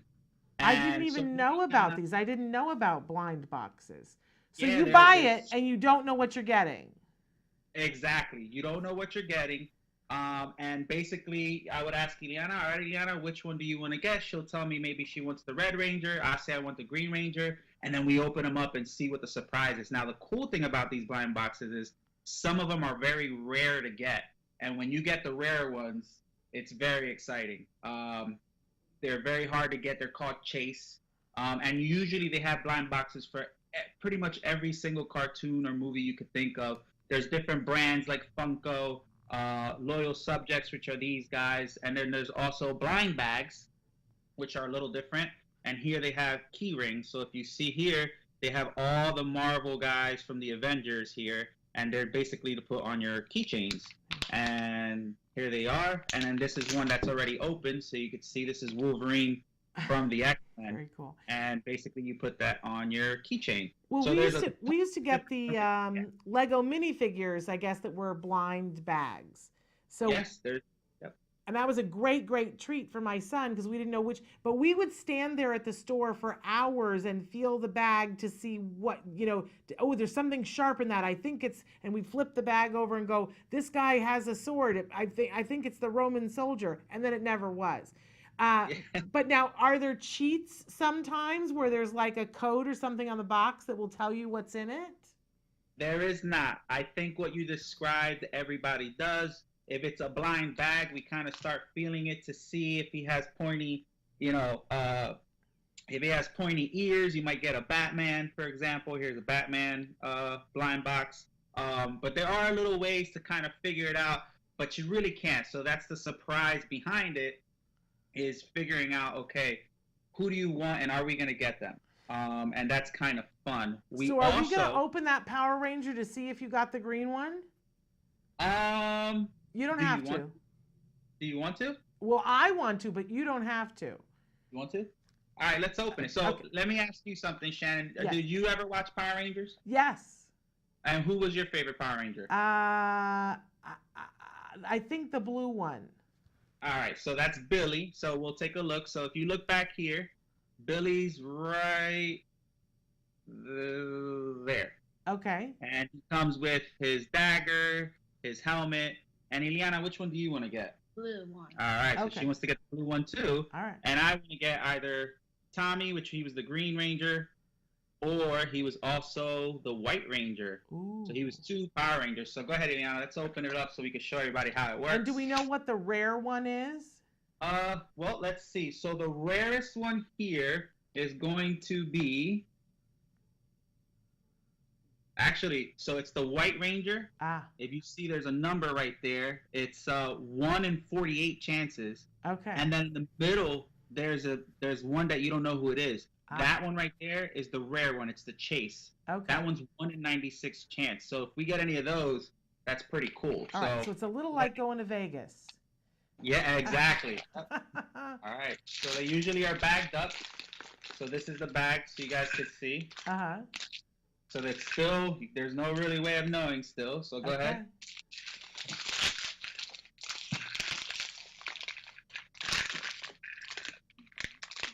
Need help? All right. Some of them are a little hard to open. Yes, but you were doing a good job. Go ahead, I won't can't look. stand the suspense.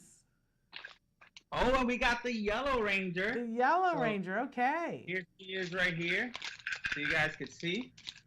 Oh, very cute. I believe her name was Kim. And then she also has her Power Rangers mask.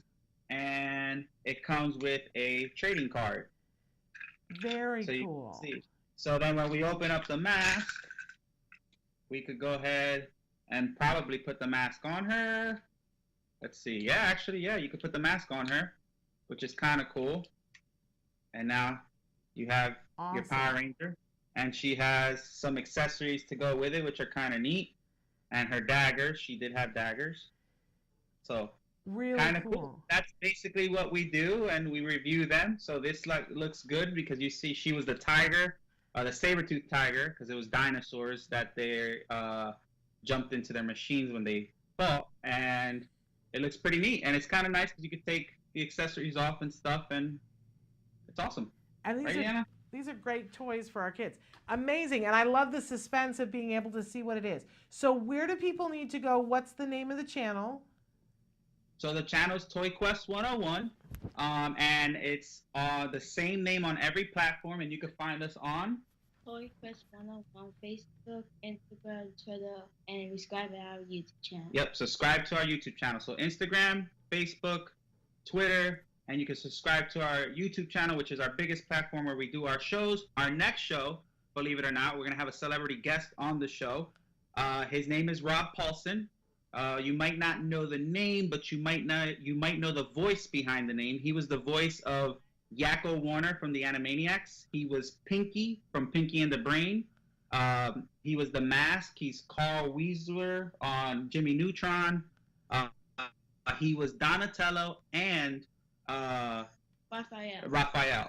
Very He was Donatello and cool. Raphael on the Ninja Turtles. Yep. And do you guys sell your T-shirts? We don't yet, but so many people have reached out to us if we had shirts to sell. It's been on our list. We haven't had a chance to come around to it because we've been so busy, but soon, hopefully, we'll have some merchandise. Okay. Well, I think you guys are amazing. People need to tune in and watch your show. We love the fact that you guys were with us. Thank you so much for being with us. Thank you so much for having us. We think it's great what you guys are doing. Thank you. We think it's great what you're doing. And think about if you want to make a recommendation for our toy guide. Sure, I'll write to you guys. Absolutely. Okay, fabulous. Thank you, guys. Thank you. Have a good day. All right, we still have more show. Don't go away. We still have one guest. We said we were going to run over. We knew we were going to run over, and this guest is super important. This is the power of one, the mom who decided, I'm not going to sit back and take a back seat. My child needs ABA therapy. I need to be able to, I don't have the insurance, so I got to buy the insurance. And so she went to some celebrities, and she got some merch, some swag that she is auctioning off to raise the money for her child to be able to get ABA therapy. So don't go anywhere. We'll be right back. You say howdy, we say hi. Let's get rowdy, let's get wild. Let's get wild. Let's get wild. Let's get wild. Let's get wild. Let's get wild. Hi, welcome back to Autism Live. I'm Lisa Ackerman. We're here doing allergy-free cooking, and I brought my sister with me today. Jamie Davis, thanks for having me. A lot of people are asking about an allergy-free breakfast, and breakfast can be full of crap. But it's full of cereal. crap and it's hard to do. We don't have time in the morning. We're in a hurry. We're going completely nut-free. The recipe is not Personality, we can't do anything about. Yeah, can't do anything about that. So we're going to start off first with, I'm using sorghum and brown rice flour. I find the texture good, and I've added some flaxseed meal. We talked about that last time, flaxseed meal for poop. Almost every one of our kids has a poop issue. What's next on the recipe is the quinoa flakes, baking powder, cinnamon, and the xanthan gum. It brings the glutinous texture back into the flour. And often what happens with these recipes is they can fall apart. This one holds up nicely. I like it. For the folks that are egg-free, we have a ton of egg replacers. One of those can be the arrowroot starch or bringing back some additional flaxseed. So there's a lot of options to go eggless, but we're going to go egg full in this one. For sweetener, I use the maple syrup. I stay away from refined sugar. What I'm adding now is the coconut milk, maple syrup, and a little bit of the coconut oil. And we're going to add in the raisins, craisins, and chocolate chips at the end. I find that chocolate chips can coax people to eat some really amazing things. When we started, Jeff had 42 food allergies, so we had to get creative in how we cooked. So nuts were a big, big issue. What I like now is that he can tolerate so many more things after start doing this diet. So let me show you how you can deal with this sticky stuff here. You get your fingers really wet, and you can push it down. So my oven has been preheated. It's at 350 degrees. So we're gonna just throw this in. Like I said, I like it around 23 minutes, and the magic oven says, I'm done. Looks like, don't you love magic ovens? They're awesome. There we go, pops right out. The texture of these, and it's so pretty, it looks almost like a big chocolate chip cookie, but you actually made it healthy. But you can be my guinea pig. Tell me what you think. It looks really good. Doesn't it? So the textures and the colors in there are just beautiful. So the raisins are for you, the chocolate chips are for your kid. I can't believe it's gluten-free. I know, right? It doesn't taste like, crap. We're wrapping up another cooking show. If you have feedback, you can email us at autismlive@gmail.com, We're of course on Facebook. You could go to facebook.com/autism-live. And of course, Talkin' Now has thousands of recipes. Join me there and we can cook some more later on. So thanks for joining us. You say howdy, we say hi. Let's get rowdy, let's get wild. Let's get. So welcome back. I have been talking to you guys for over a week about wanting to share this amazing story, an amazing mom with an amazing kiddo. But I'm going to let her tell you who she is and what she's got going on and who her guest is. So let's travel by Skype to Austin, Texas. I'm sending you guys hugs. So please, our mystery guest, please introduce yourself. Hello, I am Adriana Garza. I am Austin McGee's mom. He is an incredible 4-year-old who's on the spectrum and does ABA. I have here with me Chris Gibson from CARD, who has my permission to speak about Austin. And we're here today because Texas Medicaid disability does not pay for ABA. So I have had to jump through a lot of hoops to get this kiddo an ABA.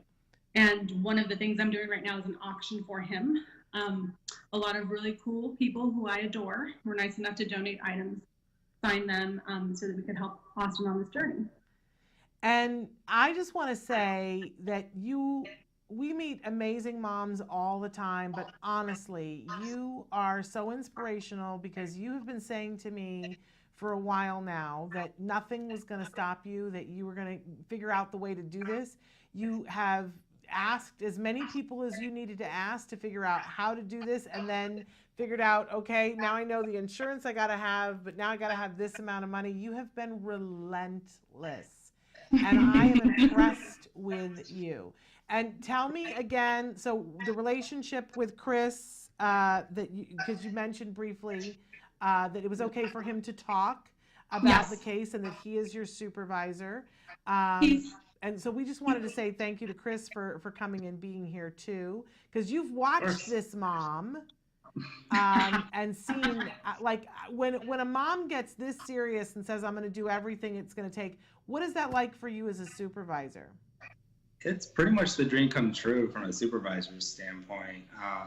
You can't ask for a mom to be more committed than she is for her kid, and both in this effort to get funding, but also in dedication to following through the programming or anything we ask. You know, she's there 100% all the time. And I got to say vice versa. My understanding, Chris, correct me if I'm wrong, is that currently you are on paternity leave, and that really you should not be here, but that you insisted on being here. Mom, what is it like for you having this guy sitting beside you, being with you on this journey and helping you to help your child? You know, I'm a single mom, and so Chris is one of my biggest motivators. I feel like at CARD, I'm in a space where I wasn't before with the school district, where I feel very heard, very seen, where my concerns are taken seriously, where Austin is put first. And a lot of that, obviously, as Chris, as his supervisor, always putting Austin first. And, you know, I think sometimes when we look at his plan, whether it be the school district, whether it be, you know, speech and OT, whether it be ABA, I'm not always going to agree with everyone, and vice versa. And Chris has always made me feel so comfortable asking questions about what's in Austin's best interest at the end of the day. And that's a huge motivator, obviously, for me to keep coming back, is feeling such safe space. Well, it's an absolute love fest, but love is not what's going to get it all the way done, right? Because this started, you had a grant to get a little bit of therapy for Austin for a brief period of time. And what was it that you saw during that time period that made you go, this isn't going to be enough, we're going to have to get more, I got to find out information about how to do that? What did you see? So here's where I'm going to try really hard not to cry. Chris knows I cry all the time. He basically wasn't making a connection. And so there was the obvious, you know, the no eye contact, like you would talk to Austin and you felt like he wasn't really taking anything in. And at the time he was in PPCD and ABA because the grant was only 2 days a week. So he had the ability to do both. Well, the moment he was in ABA, he started taking off and things started coming into place that weren't there before, that weren't happening with PPCD. And I say to people all the time, you know, kids are individuals on the spectrum. That's the great thing that Austin's taught me. about how great it is to be different. And every kid is going to take things in differently. And for Austin, on those 2 days a week, I saw so much improvement. I was like, oh my God, you know, we're sitting here today, and this is a kid who did not look me in the eye, who would look everywhere but at me. And now he's sitting here, you know, looking at me, requesting with his communication device, or pointing, or just expressing himself in a way that he didn't before, asking me to sing along to his songs. You know, and this is a kid that wouldn't even really like acknowledge that I was in the room. So it's pretty extraordinary what I saw. And so the moment I saw that, I was like, I'm going to work really hard to make sure that he gets the help, because I go to the parent trainings, I show up and I learn, and one of the things I know the most is this is the only, you know, therapy with data and research behind it, that it improves the lives of kids on the spectrum, and I'm watching it happen. I'm watching it unfold before my eyes. And this immense hope is there that, you know, I hate to say it, but it's truthful and it's honest, that was lost. But I also want to acknowledge the fact that, I mean, we know that ABA is very effective at getting it progress, but we know it's more effective when there is a parent or parents who get involved, right, Chris? I mean, this is part of the equation. I mean, especially in the very beginning, when we only had 6 hours a week to do ABA therapy, which a lot of research would tell you is not great. But when you have a parent committed to go that extra step and embrace it as a way of life instead of, let me drop my kid off, then that's where the change happens. That's where, you know, we are more guides and they take the journey, and we're here to help them get where they need to be.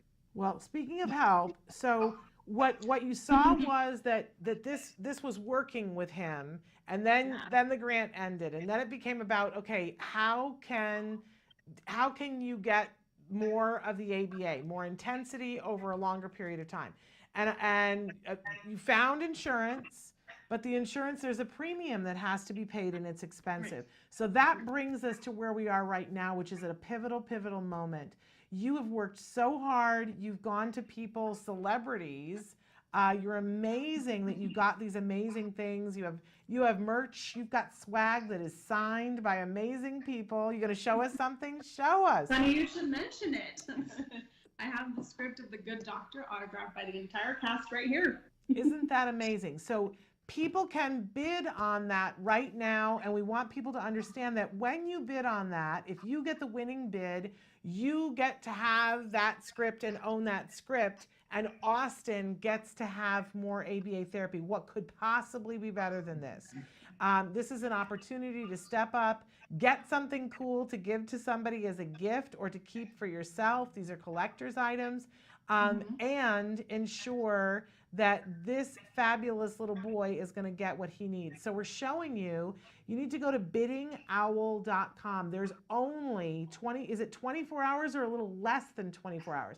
This is the moment that everybody waits for in the auction. This is the time. Look, there is that sweet little boy.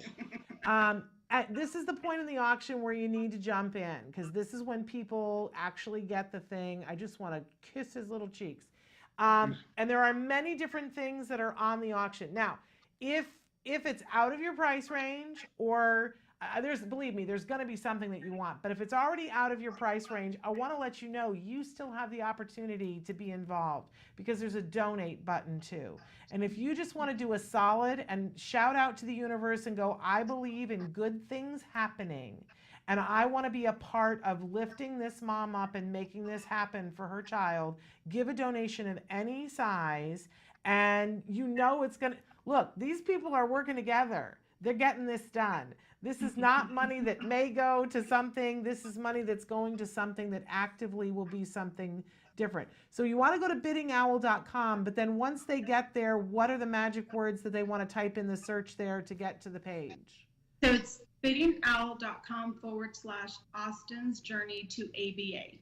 Austin's Journey to ABA. And it'll bring up his page. Yeah. And that was too long to fit on our lower third. But if you go to biddingowl.com, I know because I've done this as well, you go there and there's a little, magnifying glass. You can go there. It goes to his page. The donate button is there. At the top of the page is a button where you can see auction items. And then you can go in and do you have any of the other ones there with you that you want to show? Well, I happen to have Jason Rad here with me. And Let's see this. This is amazing that, okay, so there he is. Okay. So This is one of the is- hottest shows on Broadway and touring right now. So he made his Broadway debut this year in the musical Waitress. And when I got the idea for the auction, I emailed him and I was like, I know you just donated to Austin's campaign and it's a lot to ask, but since you're in the theater, can you autograph a program for me and send it? Because I'm going to create an auction for him to keep him going because he's progressing so well. I didn't hear from him, and I think that was like a Thursday, and Monday this was in the mail. So what an amazing thing. Pretty I love how you extraordinary. just, throw that down. Yeah, so I emailed Jason Mraz, as you do, as only you do, because I don't. I love that. And I love it when a celebrity gets it and just immediately comes back and says, yes, going to do that. And I got to say, Chris, I think it's, a little interesting that you look a lot like Nick Gonzalez from The Good Doctor. Does he not? Oh my goodness, I have not thought of that. That's true. You do. You look He's a lot willing like to him. act out some scenes in order to help pitch the script. I'm just kidding. Absolutely love this. So anything else we want to show from the auction? I have also the Goldberg script was autographed by the entire cast. Oh my God. So there's bids on these items, so you want to jump in. The scripts have bids on them already. So, Okay. Behind me is, I don't know how well you can see it, but that's the Blue October autograph poster that comes with the documentary and the CD. The Paul Rodriguez Jr. skateboard. I don't think you can see his shoes, but the shoes are over there too. There's a lot of great items. There And I are kinda a lot have of great items. surprise if it's okay to do it now. What? I'm sorry, I missed that. I said I have a little surprise, something that I wanted to share with you. Okay, I'm ready. So Austin also has a GoFundMe, and that's how his services were paid for from February until September, and that was the first campaign that I did. And this is coming in because I ran out of those funds. Well, my siblings in Mexico, Yvonne, Veronica, Jorge, and Enrique, got together, and they donated $2,500 to the campaign yesterday. Oh, That's amazing. It's really amazing. it is amazing. So my goal was 5,000. So right now with the auction items, we're a little over 3,000. 5,000 would keep him, would pay the premium for a year. And like I mentioned earlier, I'm a single mom, so I'm having to do all of this on my own. Thanks to people like you and Chris and knowing about the grants, we're making everything happen for him because it is such a life-changing therapy. He's so incredibly worth it. Well, I am so we had a excited little for miracle you. happen yesterday, so now we're only like a little under 2,000 shy of my goal. And I have to say that, a lot of people have an idea and don't have the follow through, but you have had the follow through. And even when, this has been hard, and I know how hard it's been. And I just want to put it out there to everybody, even when it has been hard, she has been positive and said, I know it's going to work out. I know that we're going to get there. And that is the attitude. Can I just say that right now, if you're watching and you're feeling like it's not possible, I hold up this fabulous mother as an example that when you get the mindset on, I was always told if you're going after Moby Dick, pack the tartar sauce. And so I say this to you, get yourself some tartar sauce, but you're getting there and you will get there. And I want for anybody who's watching, who's like feeling a little bit not empowered, take some action. Whether it's $5, you don't get your latte today, you give $5 and say, I want to put that $5 towards Austin because I believe that this can happen and it will. And I just want to applaud you because I truly think that you are an amazing mom. And I'm inspired. I'm inspired by an amazing kiddo, but to add to that, I would just like to say, Shannon and Chris, that when the path has gotten dark, I've had these extraordinary flashlights, which I call Austin's Tribe, because it does indeed take a village. And I'm sitting next to one of those flashlights and talking to another one of those flashlights that when the moments have gotten really dark, you have made it possible for me to move forward. You should know that too. Well, it's because, you